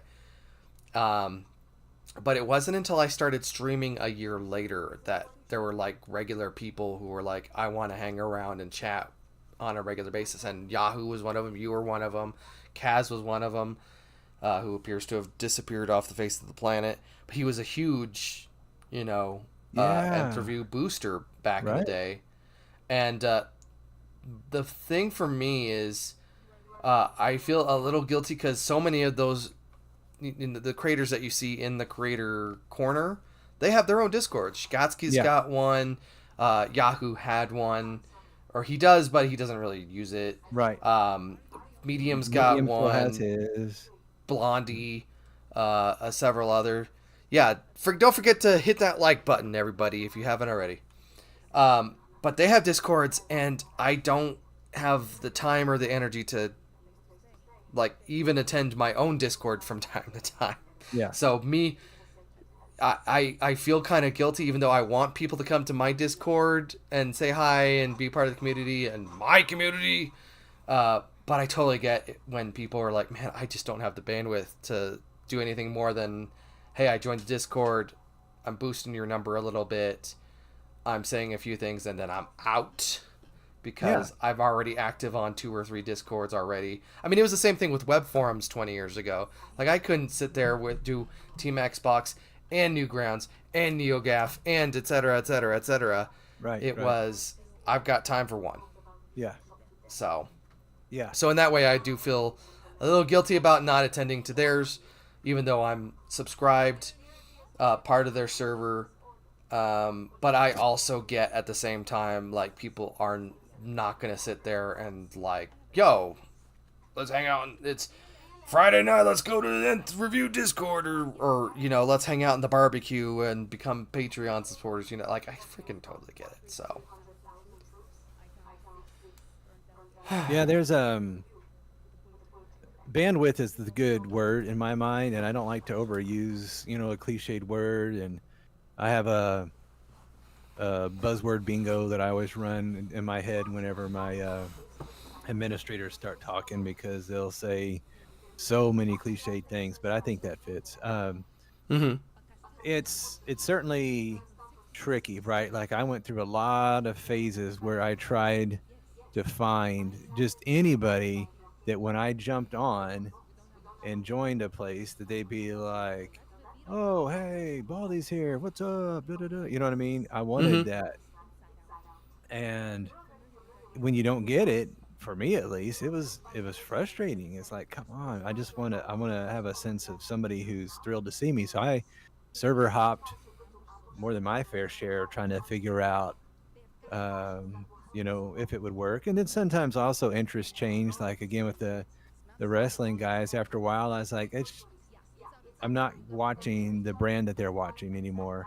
They Mm-hmm. moved on to other ones, as totally fits, especially since they're content creators. They got to stay fresh, and they got to find what's going to allow them to review shows or do whatever. Yeah. So at that point, I was like, okay, this is no longer a spot for me. I'll just pop on out. And Yeah. it also gives room for other people. Yeah. So sometimes you got to, you do what fits for you. And um, it's been nice on yours because it's not, it's hard to say. I like it because it's not overwhelming, because that sounds like there's just 5 of us, and you know it's a circle There is jerk a all the balance time. there. But Like, there is, and everybody who seems to come by seems to be content to just chill. Like and again, don't want to jinx it. We've yet to have any just real total body parts show up and be like, yeah, let's all do this thing, and compare people to past political leaders and whatnot. yeah, right. Yeah, where it gets a little scary. It's like, Right. It just seems to be that everybody's gets look. We're here to talk games primarily, but also movies and relationships and who knows what. I mean, some of the best talks I've had were with you. You and I kind of venting on our exes and the life in general, and we had Rain on and a bunch of other people we got to kind of just chat with, and I walk away sometimes going, I haven't had a conversation like that in forever. Like an adult conversation. Right, and not just work, not just hey, um, let's talk about our kids and what the problems that we've got with paying for bills or something, but more like how do you handle this and how do you handle that? Right. Right. And, it's not like the old days where, you were in school or you were in college or whatever, and you could have that regular. I mean, if you're in a relationship or you're married, you usually have that other person that you can rely on. But when that relationship's rocky or whatever, you don't. And then you're like, who the heck am I going to talk to now? Right. Like, who am I going to lean on for this? And or even like who knows, right? Like maybe everybody in your real life has had smooth sailing, right? And we should all be so yes, fortunate. and you're the one who feels like left out, Yeah. or your development's arrested or whatever. God, Yeah, there's been plenty of times, especially if I talk to church people, I'm like, you're not going to identify with me. Yeah, And sometimes they do. It's not just because they're a church person they don't know, but it's more like you right. may or may not have The lifestyle. the things that are bothering me. Like you may leave this church and you may be like, man, let's talk about fishing and beer and, Yeah. and investment properties, Right. and whatever. And it's like, oh, okay, sure. Yeah. When I went to church, everyone's like, "So do you golf?" I was like, "No, I hate it." Mouse was telling me like, well, if you want to run for any kind of office, you better be getting into that putt or some real golf there, because, you're gonna have to, do all that. It's like, nope. I'll play some. We'll play some Grand Theft Auto or something. You like fish? Well, good for you. I'm glad you do. I haven't fished in 20 years, 30 years. 30 years. It's been 30 years. No, I went out fishing out on the Oregon coast, but that doesn't count. But no, having people to talk with. And, I got started in streaming 3 years ago because of Rain. Because he was streaming. He was doing his political. He was doing the bread tube thing, but he didn't. Why is that a floating rock? I don't know if I knew that. What is that floating? He was a political streamer, like of the Hassan variety, that kind of thing. And that's where I followed, like, and he had a regular schedule. It was like, I can't remember which, it was like 3 days a week. It'd be like, I can turn on twitch.tv/rain101, or yeah, I think that's what it was. And I could watch him talk about politics or just hang out or do whatever. And, that was really cool. And, he had come, he and his now fiance had come from, there was a Twitch karaoke game that they had started up, supported for a bit, and then killed. And he got a lot of followers from that, and then he pivoted to politics. But political streaming is a nightmare, which he eventually found out. And he kind of shifted away from that. And he's kind of shifted away. He does TFT streams, the game from time to time. But we were talking. Guy, though. What's that? Another nice guy, though. Super nice. Amazing guy. Rain is an incredible guy. Love him to bits. But we were talking, and it's like, man, what's that? What happens when you become too big? Because I thought, there's this point where you as a channel, or you as a Twitch, or you as a streamer, or just whatever. Sure. Like eventually you do grow, and that's a fear I've had, honestly, over the past couple of years, which has never materialized, at least not yet, where it's like, okay, here we are, we have this kind of comfortable zone of people, there's like a dozen regulars of us chatting, but what happens when it's 120 people who are popular? And I even, honestly, I go to NoClip, I go to other Discords, and no one's ever that big. Okay. No, like they're not even that busy, but I will go to ones like Nextlander or Giant Bomb, and it is, and it's like you do post, and you don't get someone saying, "Hey man, how you doing?"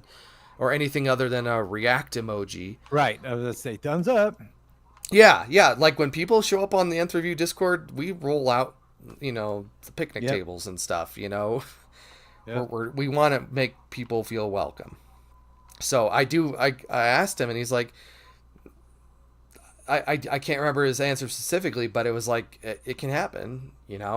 It's a thing that can be real, and he never kind of had to run into that.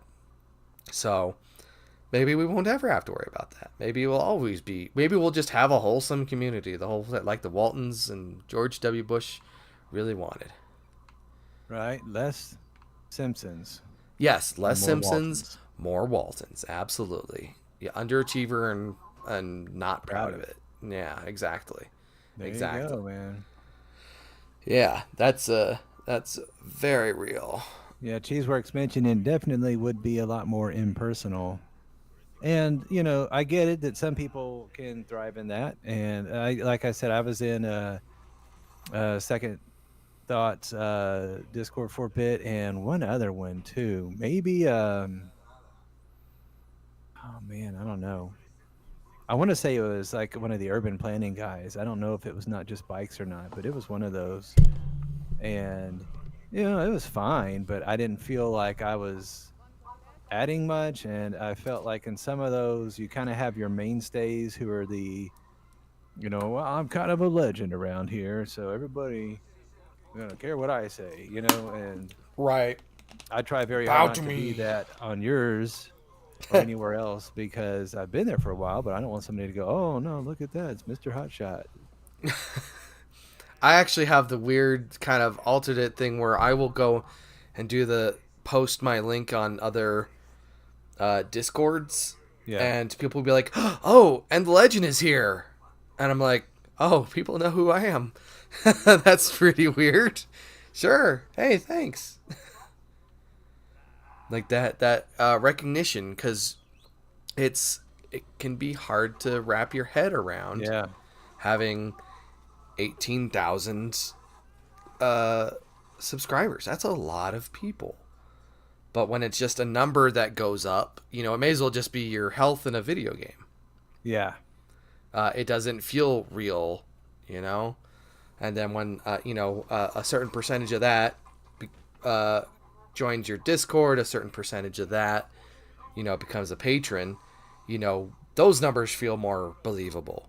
Or even the number of people on the stream, yeah, it's all relative. But it's not like you can command all 18,000 people to, do a thing at a time. That's not how that works. So I have noticed that there is a lot of people shooting other people in this game, and I don't know why, but it is certainly a thing that is happening. We're gonna fire at some people here. Okay. Is this cover? Is that cover? I don't know. But yeah, just Any doing chance, by the way, that you would get Helldivers 2, or is that not your jam? Potentially it is, but I don't know if this machine will run it. Gotcha. I don't know if this because this computer is now 8 years old. So like I don't know if it'll even last, or if it'll even handle it or whatever. Otherwise, I would be totally down for that. If I could start a Kickstarter right now, it'd be like, help Nick build a new computer also, or just support the channel on a regular basis, Or both. or both. Yeah. If you're somebody out there and you work for Intel Or Linus whatever, Tech Tips, you're doing whatever. I don't believe you've ever stated it, but you'd be open to sponsorship, right? Depends. I've thought. Like if Intel said, "Hey, we'll give you this great computer if you'll run a little blurb at the end that says thank you, Intel." Yeah, if it ever became that, like probably, yeah. But Nothing crazy, just something nice. nothing. Like they give you a $10,000 computer or something. Yeah, I'm sure they could right. twist your Right. arm. Totally. Absolutely. 100%. Yeah. Yeah. I'm right there.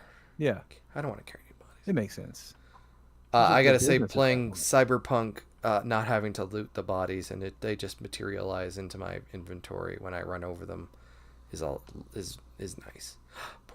Oh, Yeah, I mean, I'm and Alex here. What I'm, picture Skyrim, and you have a jetpack. okay, All right, and okay. so it's as fun as it sounds. It's a blast, and so I'm running around, and I get in a pile of junk, and I hold X, and he'll bend over and pick a thing up, and stand upright for about a half second. Bend over and pick the next thing up, and stand bolt upright again, and then do it, over and over and over. It's like, oh, buddy. They didn't spare anything on their animations. Well, Escape that could be fun the Academy. first time, Oh yeah. but I mean yeah, if it's a it's regular what it thing, is. Escape Academy says Cheeseworks. Was that somebody that's what mentioned it? Was that maybe that that was in was. yours? That was cheese in the Discord. Okay. That's what I'm Yeah, thinking. we have been summoned to play Escape Academy on the stream together. That's it. Yeah. I mean, a summons is a summons, and that's another That's neat thing we could do for patrons. I'm sure we could say, "Hey, what would you like to see more of?" But absolutely. I would play that. I would check it out. I don't have a whole lot of good co-op stuff that I think you've got loaded, but that would be good. Yeah, I'd be totally, absolutely down for that. Uh, yeah. You mentioned because as I watch so many YouTube videos, and Mouse will testify to this as well. Um, there are a lot of sponsorships, but they tend to be cheesy stuff that you see Sure. everywhere. Yeah. From your Better The white Helps to label stuff or your whatever. Incognis to your the Dollar Shave Club. Dollar Shave Club or whatever, or Henson shaving, which I actually bought their safety razor because of Joe Scott, and I love it. They are not sponsoring me, but I have a Henson shaving safety blade, and I freaking love it. So I'll just recommend that right now. Totally. Yeah, And I'm kind of as that same like I used to imagine what would I want to be a sponsor for? mm-hmm. Should I be some because nobody's sponsoring teachers, but Yeah, like what would be a fun product or what would you sponsor almost for free? yeah, Like what or like NASCAR, right? Like let's say that you're a fancy NASCAR driver, what would you want emblazoned on the side of your car? Because I don't want to have alcohol or something like that because it's just not mm-hmm. what I'm into. Um, I don't know if I'd want a loan company or something else if I wasn't decent with it, or what I mean. Like I don't want to just say, yeah, slap any old thing on there. I'll be a shill. But Yeah, and there's plenty of that's stuff that I could. that's the problem I think of, because I could take, theoretically, right, hypothetically, Hypothetically, of let's course. hypothetically, of course, Hypothetically. we do. Oh shit. I don't want to walk into that guy's cone of vision. um Hypothetically, take a sponsorship, and it's one of my mainline reviews. That thing is immortal Yeah. forever. Yeah. And it's like, man, am I gonna really want to do? Am I really gonna want to have that sponsorship reflect this channel forever? Yeah. Say if it's um, Incredible Chocolates Corporation or something like that. Am I gonna want to look back in 2030 and be like, yeah, Incredible Chocolates Corporation sponsored me for that video, and I made like $500 that one time for this, and the stringent ad reads and this and that. The sponsors have to look at it in advance and approve it, and it's like the pushback I've seen on YouTube among creators, a pushback against sponsored stuff, and it's like, I get it. Yeah. I get it. So yeah, it's certainly something to think about. It's fun to think about. Oh yeah. I mean, the answer, by the way, for me at the end of the day was I think it would Reese's, be yes. fun to have something I was really, really into. Oh, Douglas is about to head out. Thank you, Douglas. Appreciate you joining in tonight. Yeah, and thank you for your support of the channel as well. And yeah, whenever you get a chance, go frickin' chat us up in the Yeah, Discord. We're we will be frickin' in looking there. for you imminently. Oh yeah, Um, absolutely.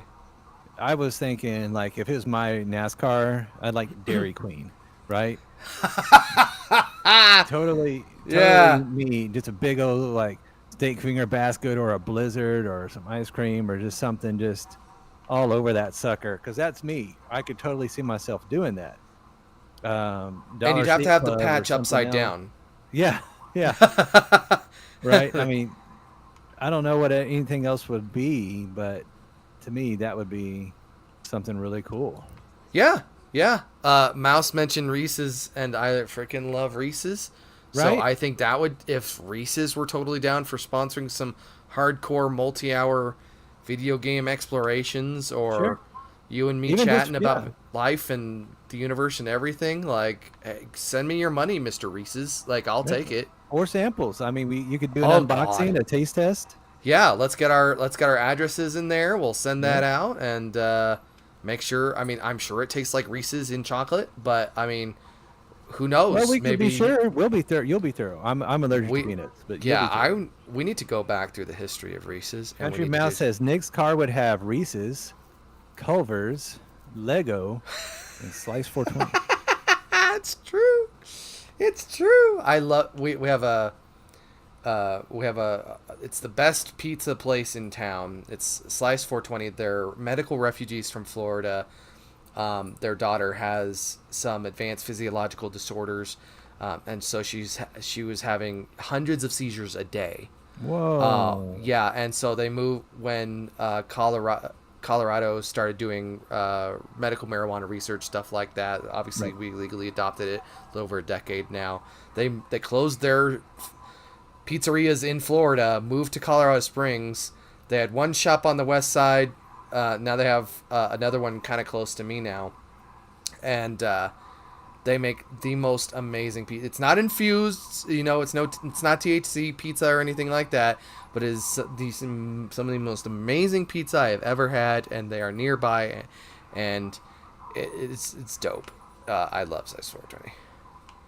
And you're supporting a good mission. They actually just went to Vegas. I think they got back, but they went to Vegas for their national pizza competition, because they win that stuff. They are Oh yeah. so, they will occasionally import flour from Rome, and Wow. use that for some one-off flavors and stuff like that. And I got Mouse hooked up on it too because she had never been, and so that was our first date. We went to Slice 420. So, yeah, Hard to beat. hard to beat. I agree. So yeah, that's what I'm at. Reese's, absolutely. And actually just went down to Target and looked at Legos. So, because they got the new 2024 sets out.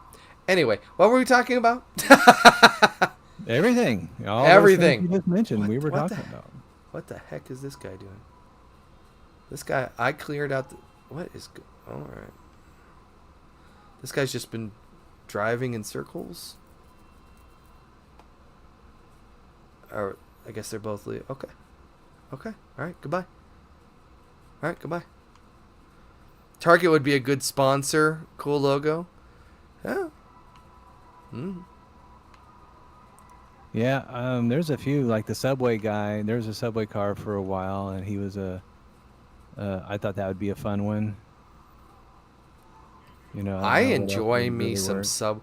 Do you know who I also really enjoy? I enjoy Jimmy John's. Enjoy which one? Jimmy John's. Oh, okay. I Jimmy John himself, I know, is a huge asshole, like poacher, Trump supporter, jerkwad, but Oh, I love the sandwiches like a lot. So, art and artist, I guess. yeah. It is really tricky on that because I'm the same on a few different things. It's kind of like, well, Yeah. Yeah. Jimmy John is too basic for me. But I am so basic. My needs are not elaborate. Mouse will testify to that. I just need some cold cuts. I mean, I miss Quiznos. If Quiznos came back in a good way, in a big way, I'd be decking that out on a regular basis. But when they collapsed, I made me really sad. Gotcha. Yeah. How long you on tonight? Um, Probably another hour. Okay. I will probably jump out now then, and this dog's been whining, and I got stuff to do, and I got a kid to pick up, but I didn't know. Yeah, no worries. You'll be Yeah, back, so I'm just kind of wandering around and playing it. So, but it was great for you to hop in whenever you can. oh, I enjoy Get your it, man. stuff This is done. this is a highlight. I always look forward to it, and And I'm glad you're able to join it relatively at the last second. yeah, yeah, it worked So, well. Perks to your kids having a social life and me not. So yeah, it's like, your hey, here you social go. life is hanging out on the internet with your pals, and there's nothing That's wrong it. with that. That's it entirely. So, All right, all right. Baldy, Well, you have a great one. you too. Take care of yourself, and we will see you next time. Yep, absolutely. Later. All right, we are headed up to this camp. I just knocked over that tiny little stronghold. I'm learning. Yeah. Jersey Mike's is good.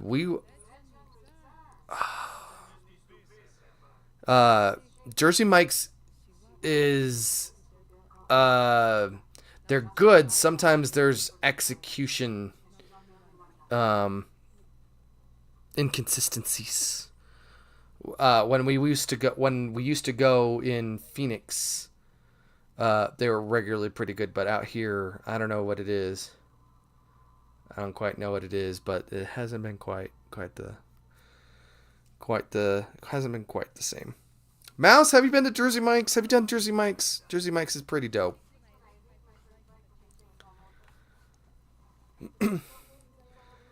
Depends on the sandwich artist. You need a professional. Yeah, I had the last time I had Jersey Mike's was like 2 years ago, and I got a cookie from them, and it was so soft and so chewy, and I loved it. But every single time since then, they've cooked them a little too long, which is maybe actually what the spec is, and they're too firm, and it's like, eh.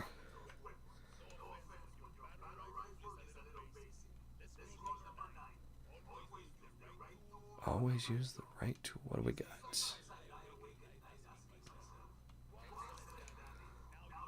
Gosh, this brings me back to when did Far Cry 3 come out? It was like 2012, 2011. All right, Mouse, we'll have to do Jersey Mike's at some point. We will have to do that. They've got cold and hot subs that they do. So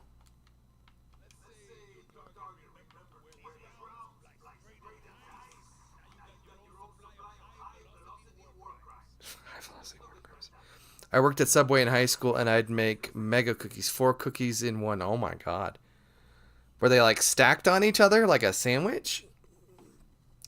A cookie sandwich?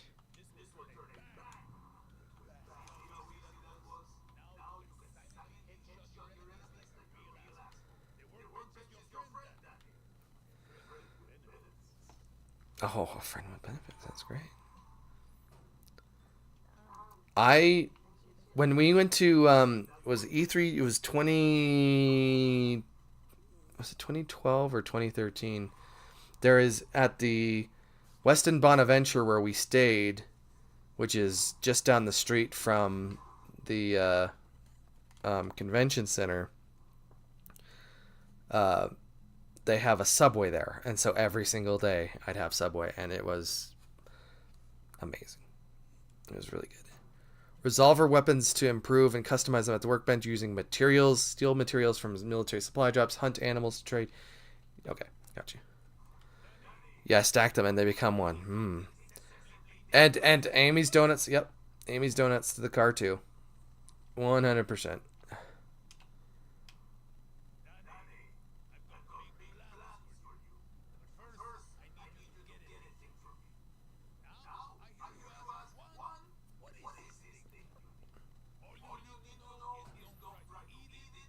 Yeah, I love me a good soft cookie. I like cookies that are just barely cooked. Like they're cookie dough, but they're in a cookie format, and that's what I need. They're just nice and soft. And Chips Ahoy kind of does that from time to time if you're looking for big ones, but I just need a soft cookie in my life.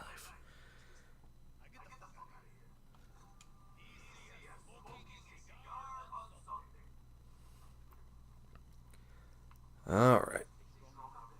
So that's the bench. This is the fast travel point or whatever the heck it is.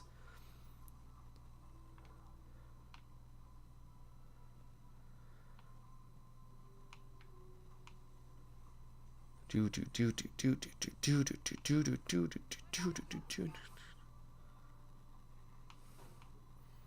right, we're gonna come down the road.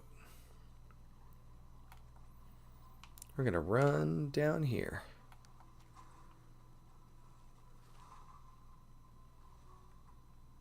I don't know what's really going on in the game. I've been so engrossed in our conversations, but I'm glad it's been pretty linear so far.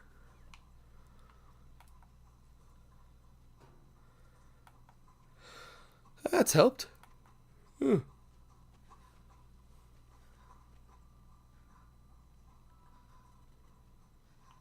is this is a really pretty game. I do get like from my time playing um, Assassin's Creed Odyssey. I get vibes of that. That's where I'm at. We're gonna holster our weapon.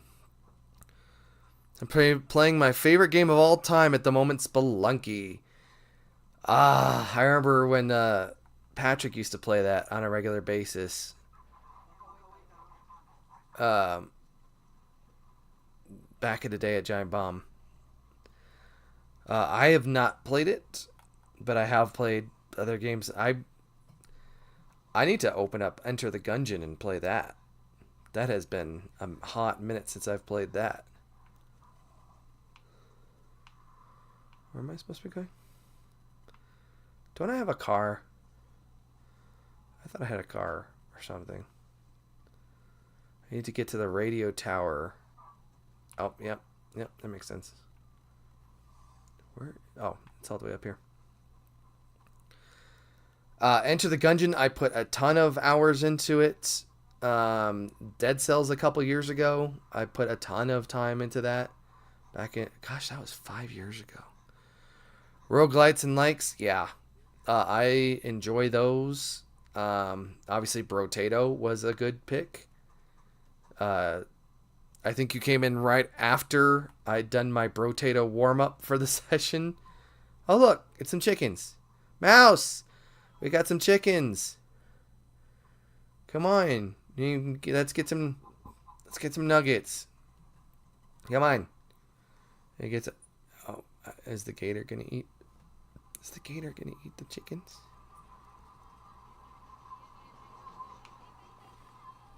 I guess if that guy's playing Farming Simulator. All right, up the hill we go. I'm glad little mouse can tolerate zero sugar sodas. Let's not attract the ire of the guards.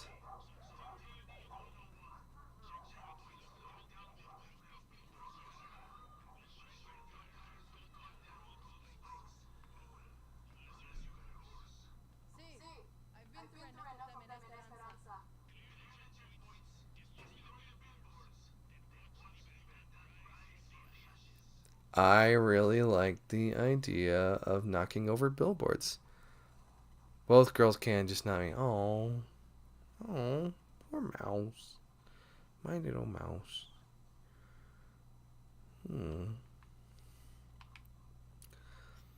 Uh, we were talking earlier about games, I guess, like this. But Saints Row, Saints Row and Just Cause.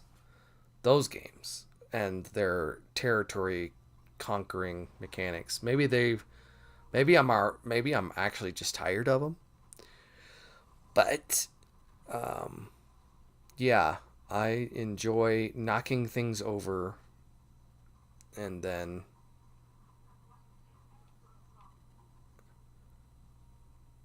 turning things that are the red color into things that are my color. I think that's dope. Water.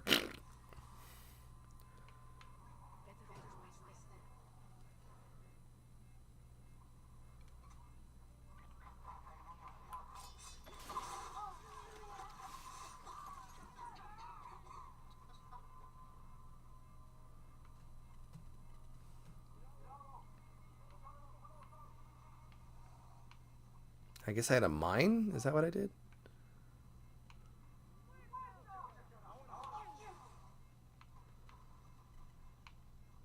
There goes my alligator.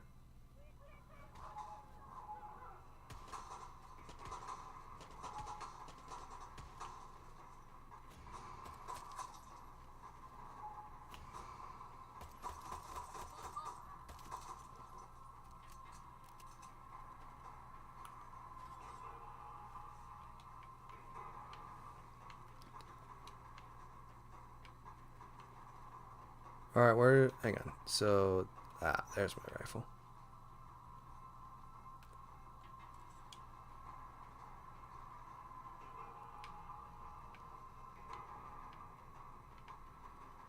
I will take your stuff.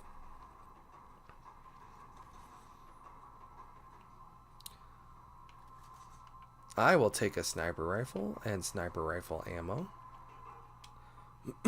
Note that any dangerous materials should be stored at Fort Quito without attracting attention to the public. Also, central to our mission here is the message that we are here for the people. To hammer the home officially approved billboard has been placed at every checkpoint beyond notice.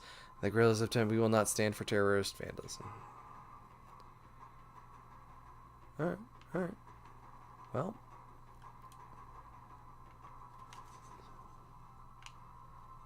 We're gonna...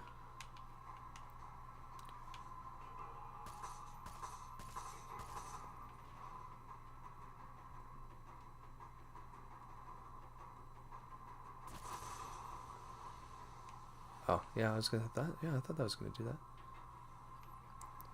Playing some Far Cry. Oops, we made too many, huh? Yeah. That's what we're doing. How you doing, Irascible? Welcome. This is Far Cry 2 with all the fire burning technology. Yeah, there we go. Yeah. That's what I'm saying. That's what I'm always saying, is just burn it up.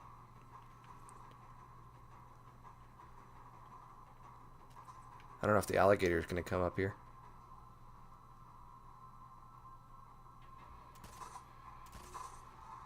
This action actually feels really... Is the game sound not working? Let me crank it. Let me know if that gets a little too loud. There's not a whole lot going on here. Let's see. Is this even what I'm looking for? Destroy the P&D. I think this is it. There we go. Alright, who's shooting at me? Which jerk is shooting at me?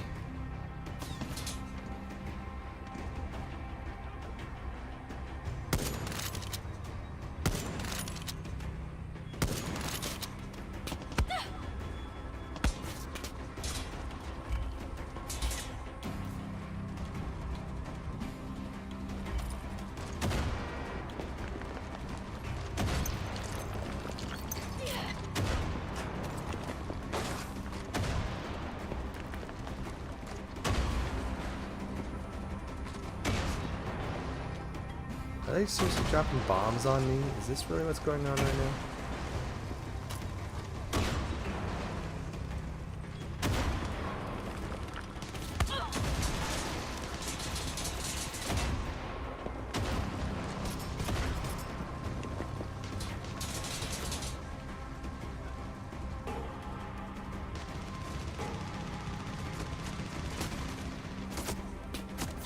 Oh, there you guys. Oh, are these my dudes? I think these are my dudes. After playing a lot of Cyberpunk as of recently. Yeah, there we go. That's right. Little stronghold action. After playing a lot of Cyberpunk for a while, having... That was a horse that just moved into another horse. Hey, here. Juan, the checkpoint is clear. Didn't that feel good? Having a few less steps to do a lot of stuff feels pretty good in this game. Now I could get, if you've been playing a lot of these games, if you're playing each of these games, you know, as they came out, because they were coming out every, what, 2 or 3 years, I get being tuckered out on them, or the story not making sense, or taking too seriously. I get it. But, you know. Alright, let's put our stuff away. What do you know? You want to hit the military where it hurts? There's an anti-aircraft site on Santuario. Blow it up. Appreciate it. Alright, let's go. Frickin'. Let's get on a horse. We're gonna mount the horse. We're gonna mount a horse. We're gonna ride a horse. It's Barbie Horse Adventures on the Nth Review stream. Thank you, everybody. Thank you.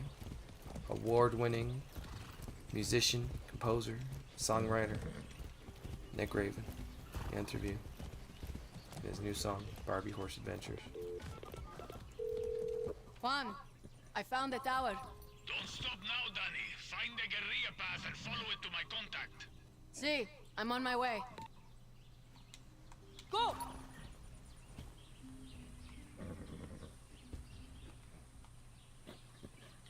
Let's go.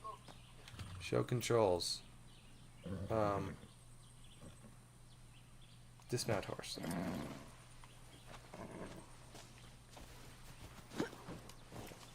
Oh, I guess I gotta go to somewhere else. Come on. That's a good horse. It is a good horse. Yes, let's go. Oh my goodness.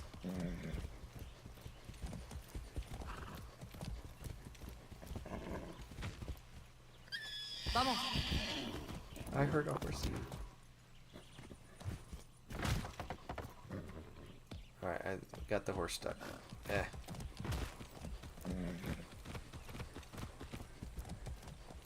I do remember the terrain being challenging in Far Cry 3, but gosh, Far Cry 3 was so long ago. Feels like ancient history.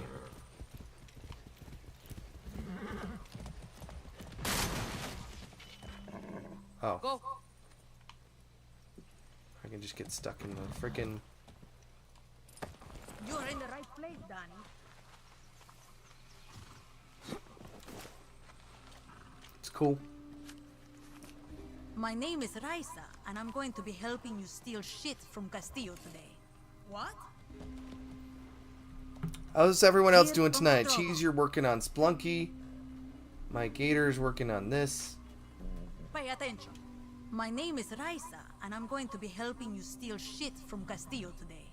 Are you going to tell me what I'm stealing? Depleted uranium. Perdón, I thought you just said uranium. You heard me. Look, all I know is I burned my last contact in the army tracking it down for Juan.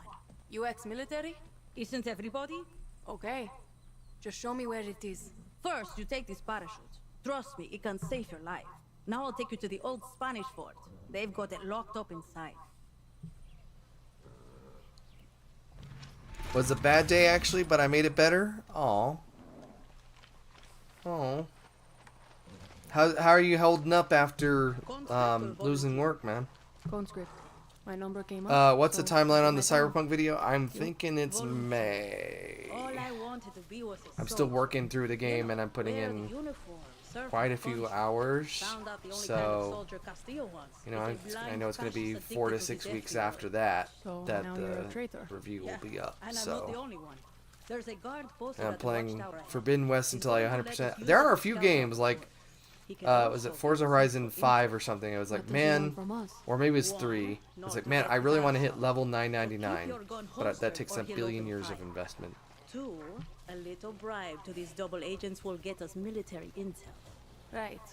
No weapons. Yes, I'm Guess we're including Phantom Liberty in that as well.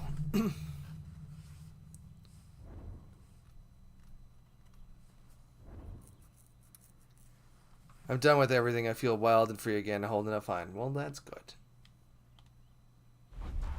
There he is. Hope you got some pesos on you.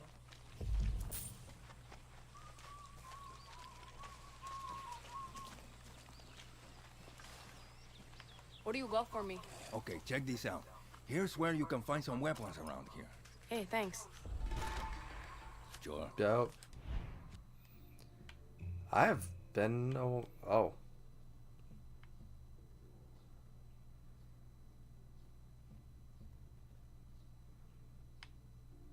Alright. Alright. This is a lot of... There's a lot of stuff going on there. Huh.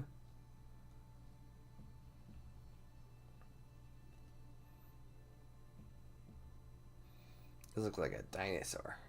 A triceratops.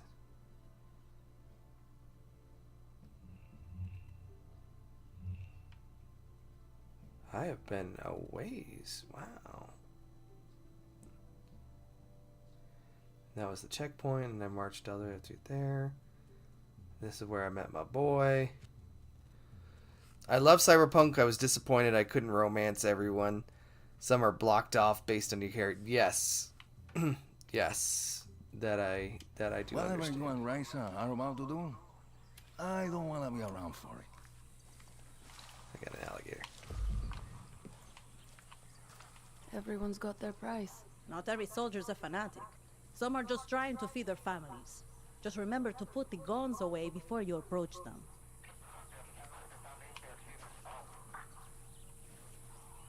Nice.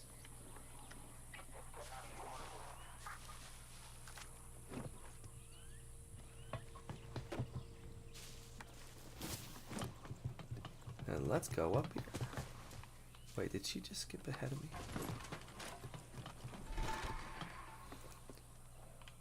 Use your phone to scout out enemy soldiers and see their weaknesses.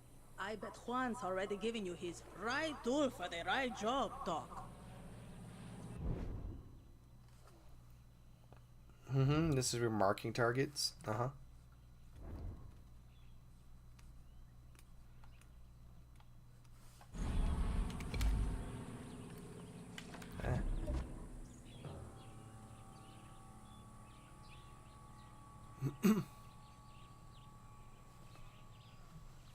Do you think that's a smart approach to romancing or no? It's definitely different than Bethesda games. Yeah, I know that There's the officer in charge. Alvarez has the key to the Cyberpunk's armor. received Careful, Danny. He's criticism higher rank. for the fact In that it's Castillo's army, that means you know, he's better trained, quicker with the given you trigger, and options a for tough motherfucker. sex. It hasn't really given you a lot of flexibility in terms of gender. It doesn't. There's no non-binary options in there. For as hardcore as that game is and how severe its tone is, it doesn't really do that. And I think as time has progressed, attitudes towards what romancing is in real life have been reflected in are being reflected more and more in video games. So then you have, you know, like the doofus with the yelling about the pronouns at the beginning of Starfield. Like, oh my god. Oh, I can zoom in. That's dope. Did I get everyone? I don't really know. Like, the romance stuff has always felt kind of cheesy for me in any video game. Because it never feels authentic. It just feels like an achievement to unlock. So maybe I'm not the best to kind of answer on that. I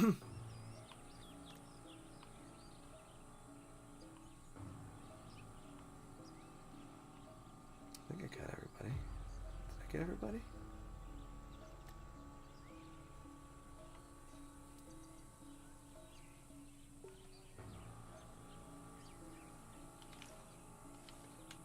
This fort is the most protected base on the island. These soldiers have been issued with body armor and helmets. Nothing armor-piercing rounds can't handle. Use the workbench if you need to craft. Alright, let's see. Primary weapon 3. Yes. Sniper rifle. And yeah, I am definitely enjoying Cyberpunk.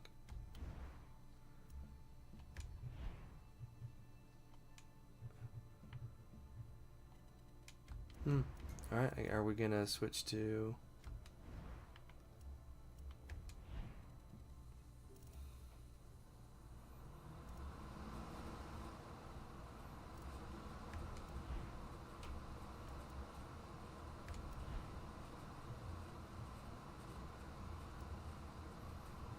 Let's see.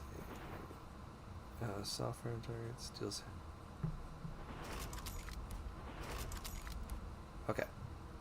Alright. So it looks like we're using the M16.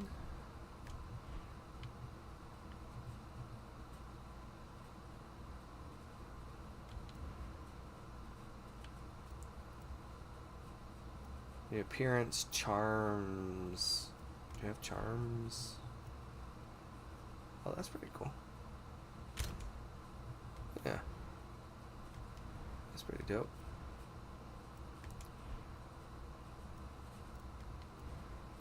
Based on how they turned Cyberpunk around, I'm definitely looking forward to Cyberpunk 2. So far, so good. Doug was in here earlier, Electric Mirage, talking about how he didn't think And then go snatch that uranium. it really... Night City didn't feel very realistic to him, Just which don't drop into the middle I of the get. fort, okay?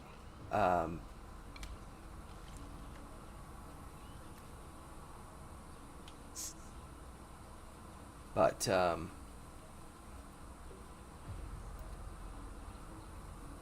at the same time, it felt very real to me.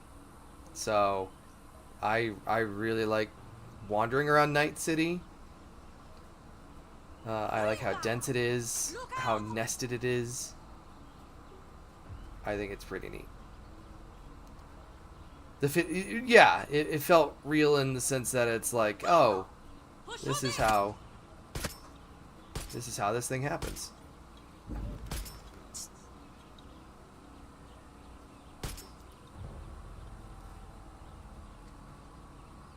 I wish I had armor piercer rounds for this.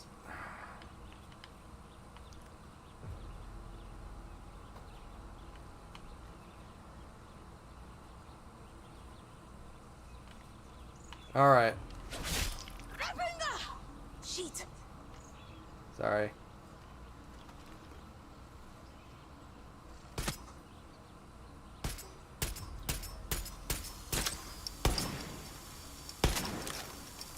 I can't see anything. All right, we're going down. I do this quiet. Silence gun in one hand, machete in the other. Try using it. Let's go. All right, let's knock it out.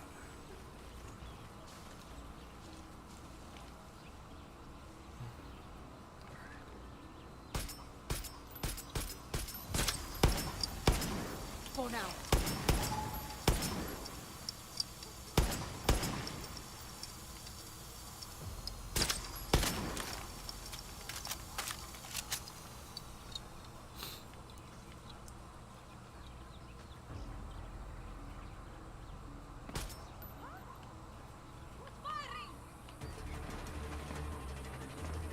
I'm supposed to use the repelling thing, but whatever.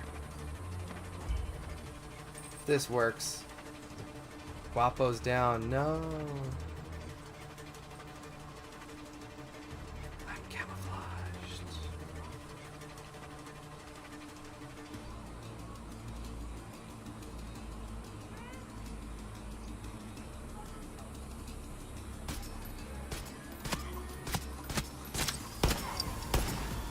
Donnie, watch out. They've called back their patrols. Okay? You mean this wasn't everybody?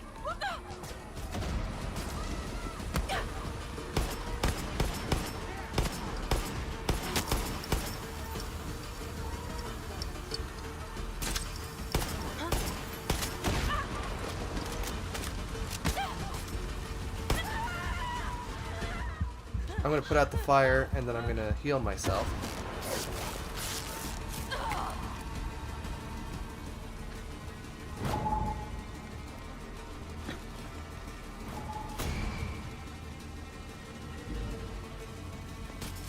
Move, Waffle!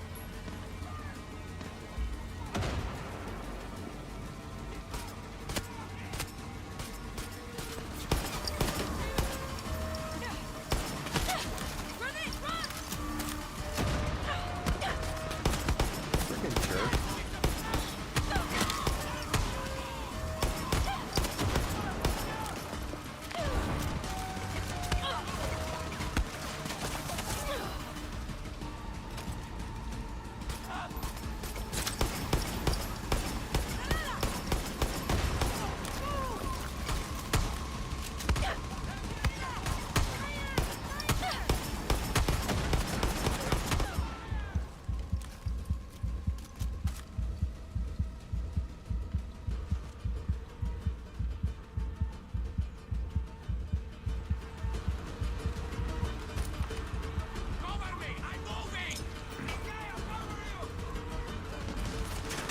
Wait.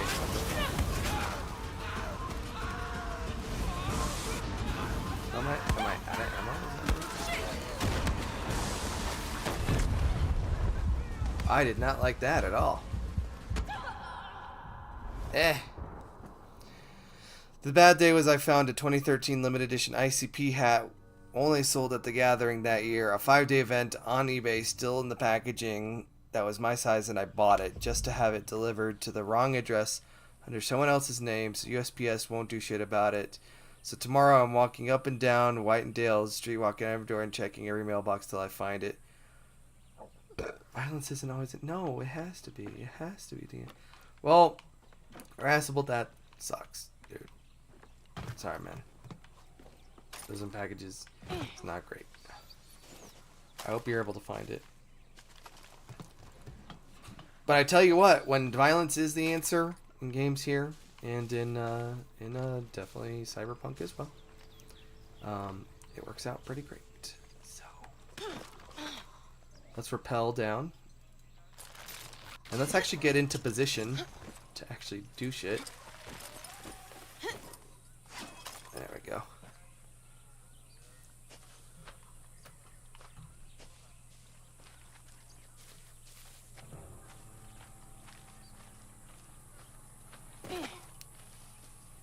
Yeah, hopefully someone had sent me a package of stuff a couple years ago, and it got lost, and that really sucked. It was in my apartment complex, and I think it was like Amazon Prime dumped it off, and of course they're just there to get shit done as quickly as possible, so...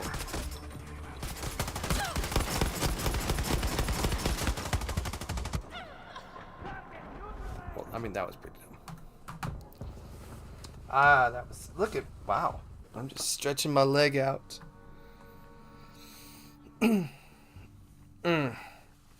my goodness. Did I not actually scan everything around? Nope, apparently not. I had not done any of the stuff needed to actually... That's so dumb.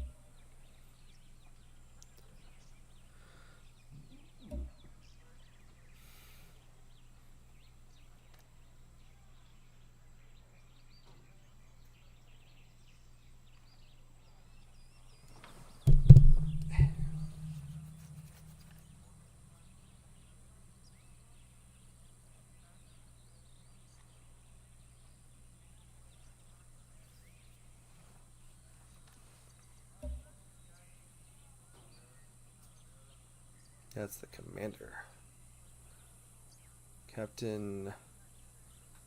Gabriel Alvarez.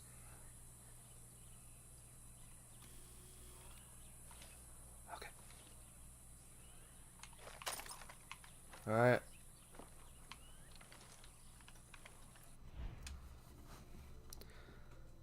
Put down the gun, Nick. Diplomacy solves all. Yeah, well. Solve this with violence. Show them how things are done. Alright, let's see. So the selection wheel. Do I need to change it? Yeah, I got it.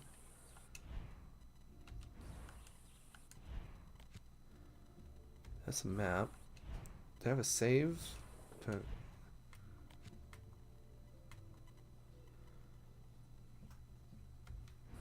No, I guess that's just how it is, I guess.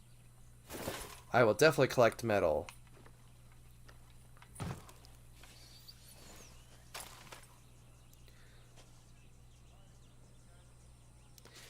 Yeah, don't you wish you could, like, GPS track the packages beyond the vehicles used to actually, like, use it? Deliver them? Seems like that would be really helpful.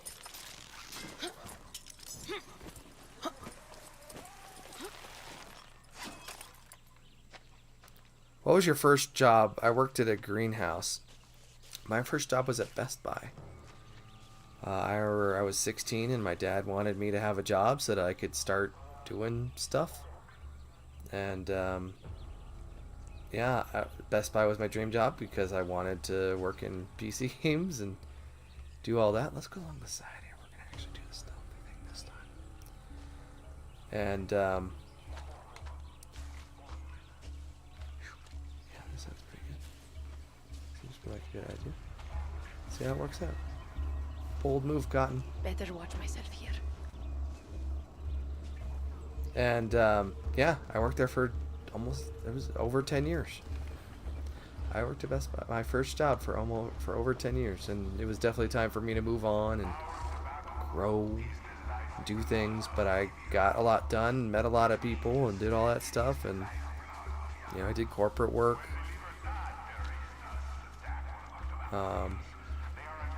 All kinds of stuff. So but then I went on to another job that sucked. So I was in a call center.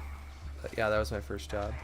When I started, it was still mostly CDs. We still sold VHS tapes, Dreamcast games, like all that stuff.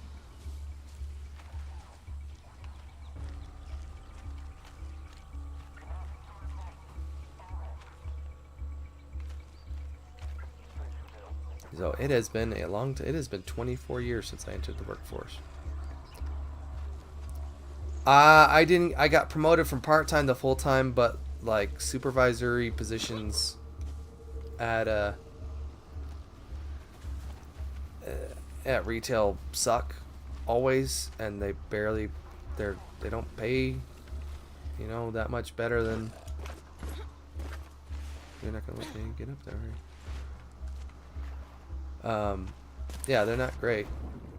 It's not a great gig. So there were people who promoted and moved on. I mean, there were people who were ambitious and they could handle, you know, all the crap with customers and this and that. But yeah, that wasn't for me. What's up, Ferris? Okay.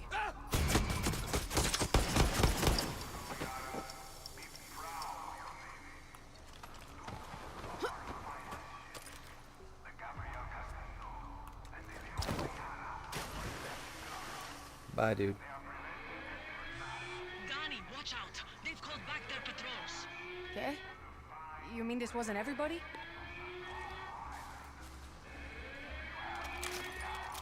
First job was at a Walgreens that I got out of high school. I actually applied for a Walgreens, and I got the rejection email as I was on my way home. It was really weird.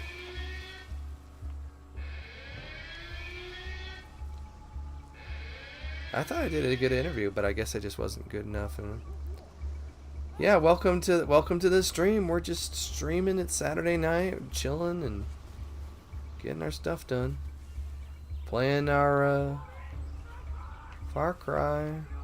Do I have to go through the front door? Like in Cyberpunk, it feels more obvious that you can come around and do other alternate things.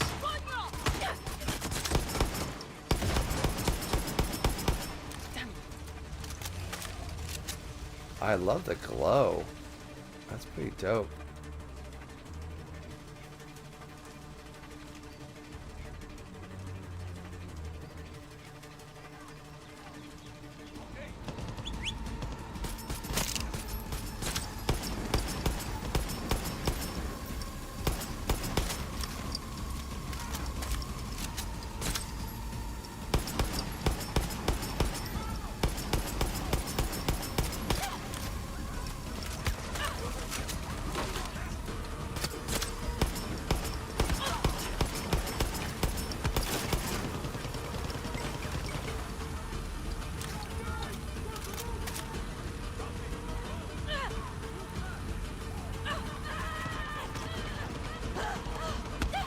I'm not. Hey, don't throw. Set me on fire.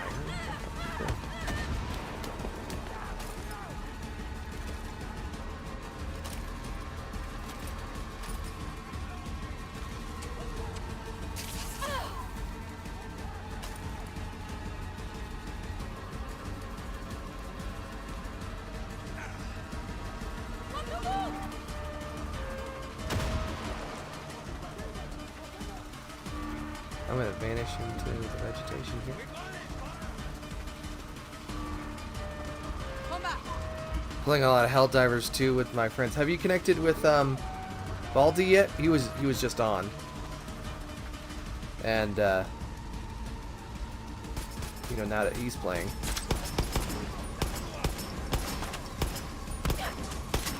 He asked me if I was gonna start playing, and I'm like, as soon as I can get a new computer.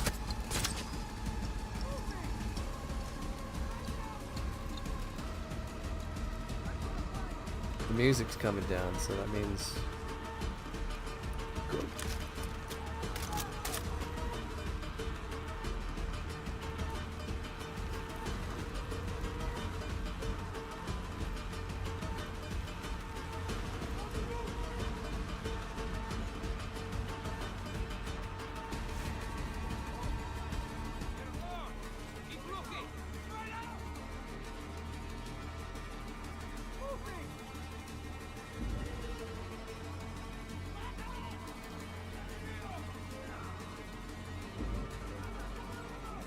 I hear the people.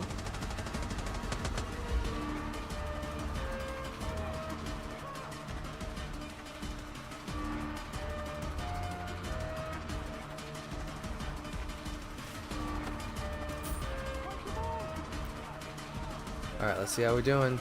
Coming up on you.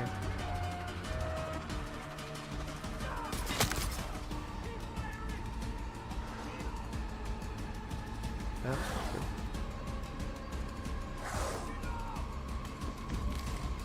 I got you, Guapo. I got you, friend.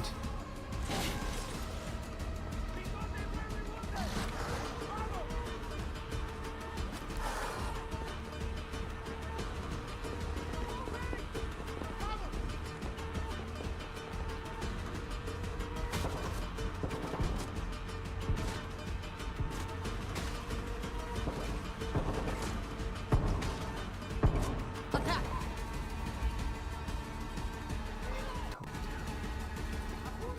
Where did you go, Guapo?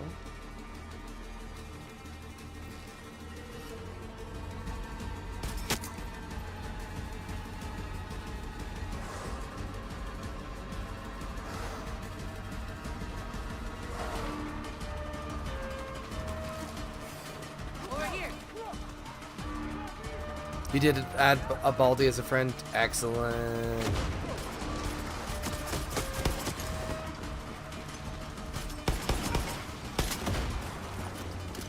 You know, I'd say we're doing pretty good with the violence way of doing this. That seems to have worked out pretty well.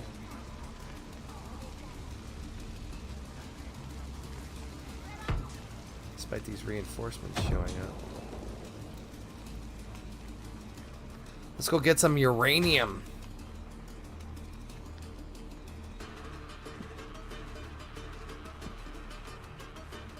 Probably down in the basement or whatever. I see a dot. I see dots. No? No, I can't.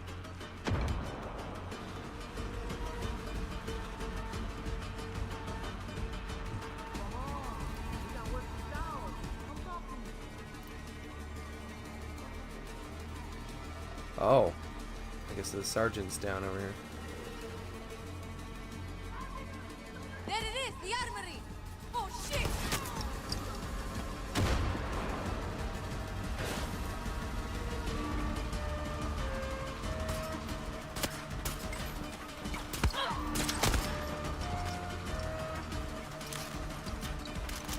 Who the heck is sniping me? Oh. You're a jerk. You can die.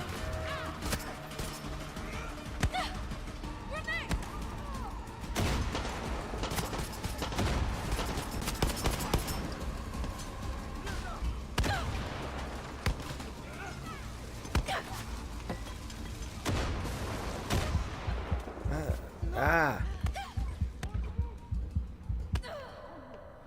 I was doing so close. Wow, violence. Who knew? Yeah.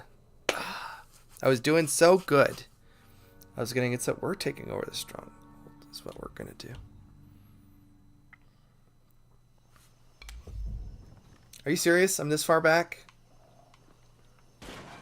Oh, you trash. We're gonna do this one more. Oh my god. Maybe there's a more silent way of handling stuff. I don't know. I don't know. Just want to nuke these guys from orbit. Where's my hammer of dawn?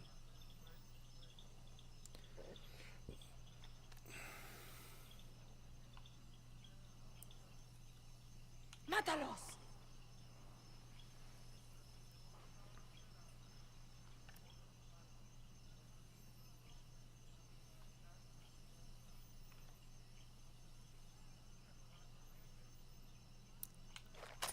It's like riding in a car and getting angry at all. Yeah, exactly, jerks. What do they ever do for me? Except not get me killed. Seriously. I already added that. Oh, I can get this tiger stripe looking. Yeah, that's pretty dope.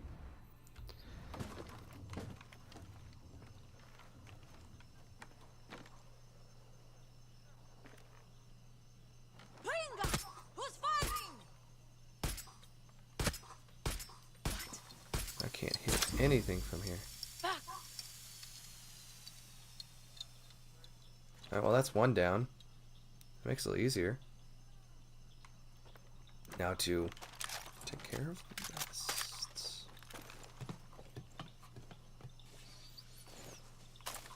Alright, come on.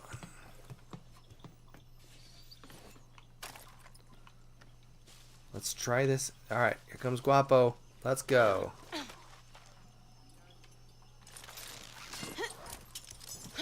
Let's descend into the madness. Done. It's like being 5'3" and feisty. That's because you're more... You've got more density. There's more feist density. You know, it just kind of comes with it. You know, like the most mellow people you know, they're 20 feet tall. Alright? Now, if you take a human and condense them down to 5 foot, you know, 3, guess what's going to happen?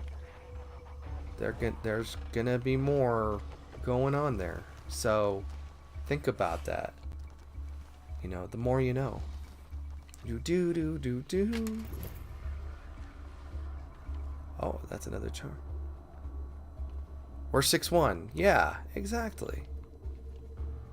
Exactly. That's what I'm always saying all the time.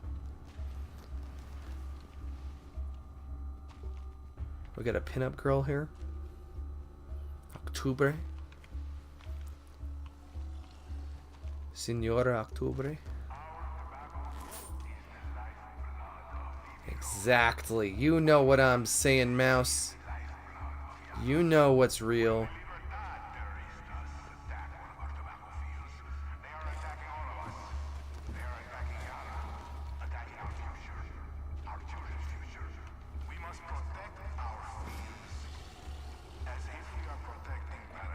Alright, this uranium's got to be like around here somewhere.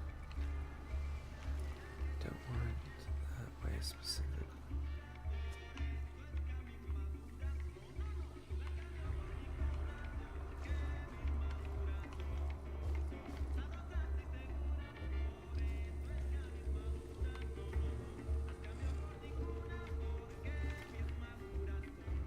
These chairs. The last time we were in fold-out chairs. Worst experience. Oh, I guess they're not gonna let me out this way, huh?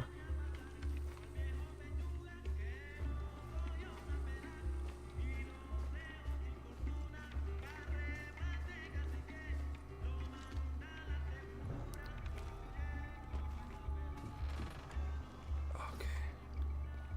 Uh-oh. This dude's coming our way. Alright, come on. Let's do it.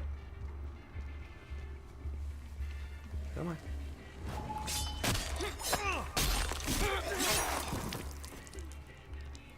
Alright, let's pull him out of the way.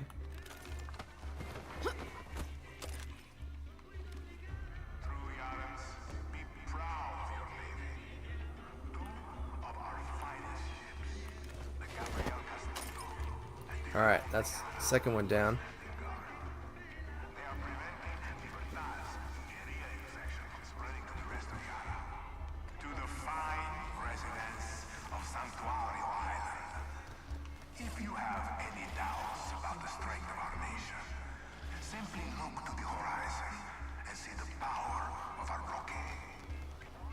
That guy's on patrol.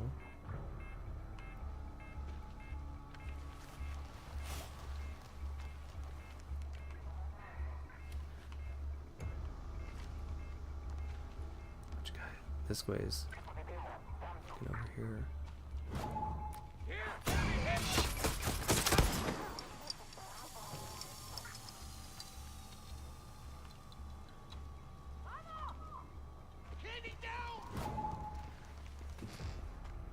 See me. I'm not here.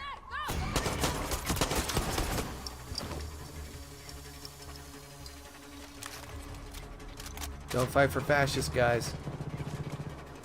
Just a heads up. Go, Guapo! Attack, Guapo! Take care of him, Guapo.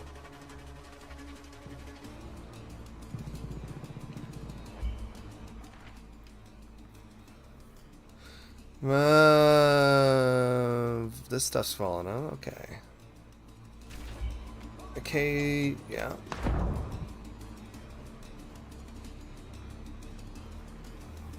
Alright, this guy's... Oh, these guys are racing up.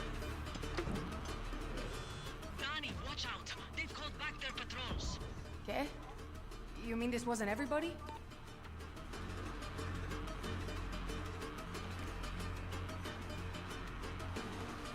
Alright, this guy's... Alright, this guy's...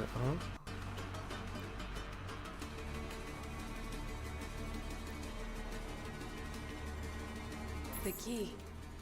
Aha! Get me Juan's uranium.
Alright, come on, we can do this.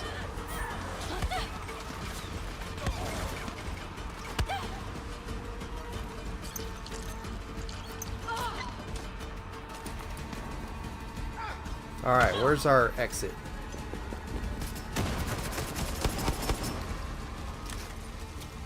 This game looks interesting for sure, absolutely.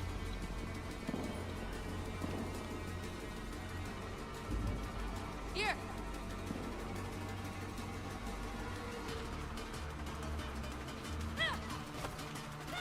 Why am I on fire?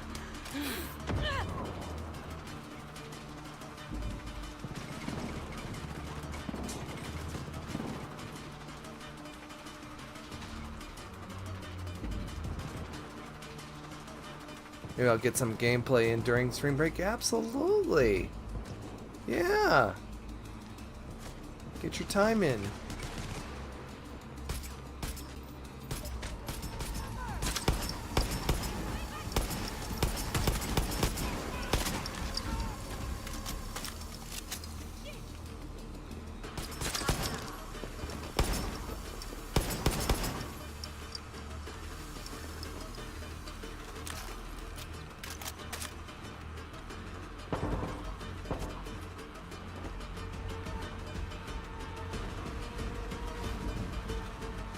Yeah, good freaking luck.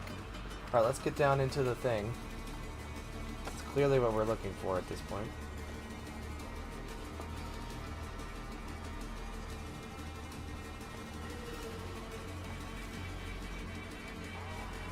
Found the armory. The uranium is inside. Cool, let's The uranium. Got your fucking uranium, one. Then get your ass back to me. Next time they're better. One.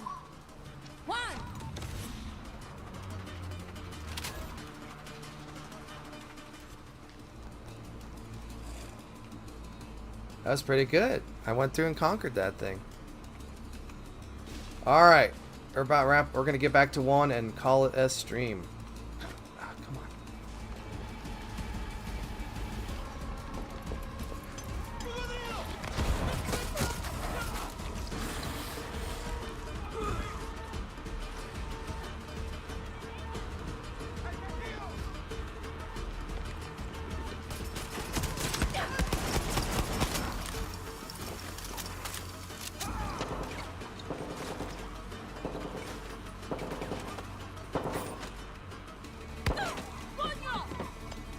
Back away from the door.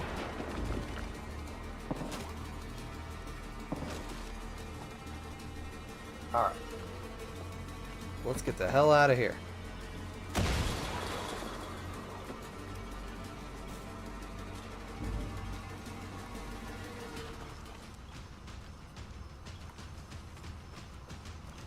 We'll go rappel off this, yeah, there we go. Use grapple.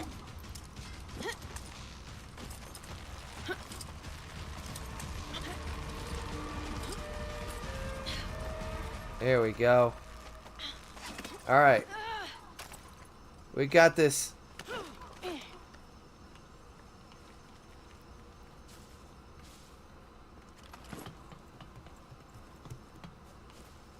See, that only took a couple times.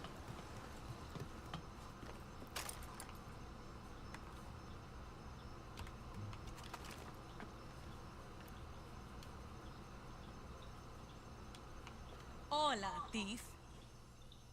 I have the uranium. You're going to want to get that to Juan, like yesterday. Is it true what he told me? That you're not joining Libertad? I'm paying for my ticket off this island. Going to America to start over. Live for those who didn't make it. It's a shame. You're a rare one if you can say no to Clara.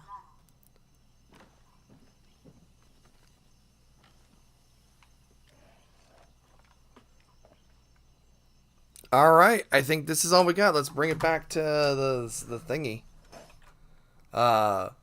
Thank you all for this recently scheduled stream. Hope you had a fun time. Sure to hit that like button if you have not already.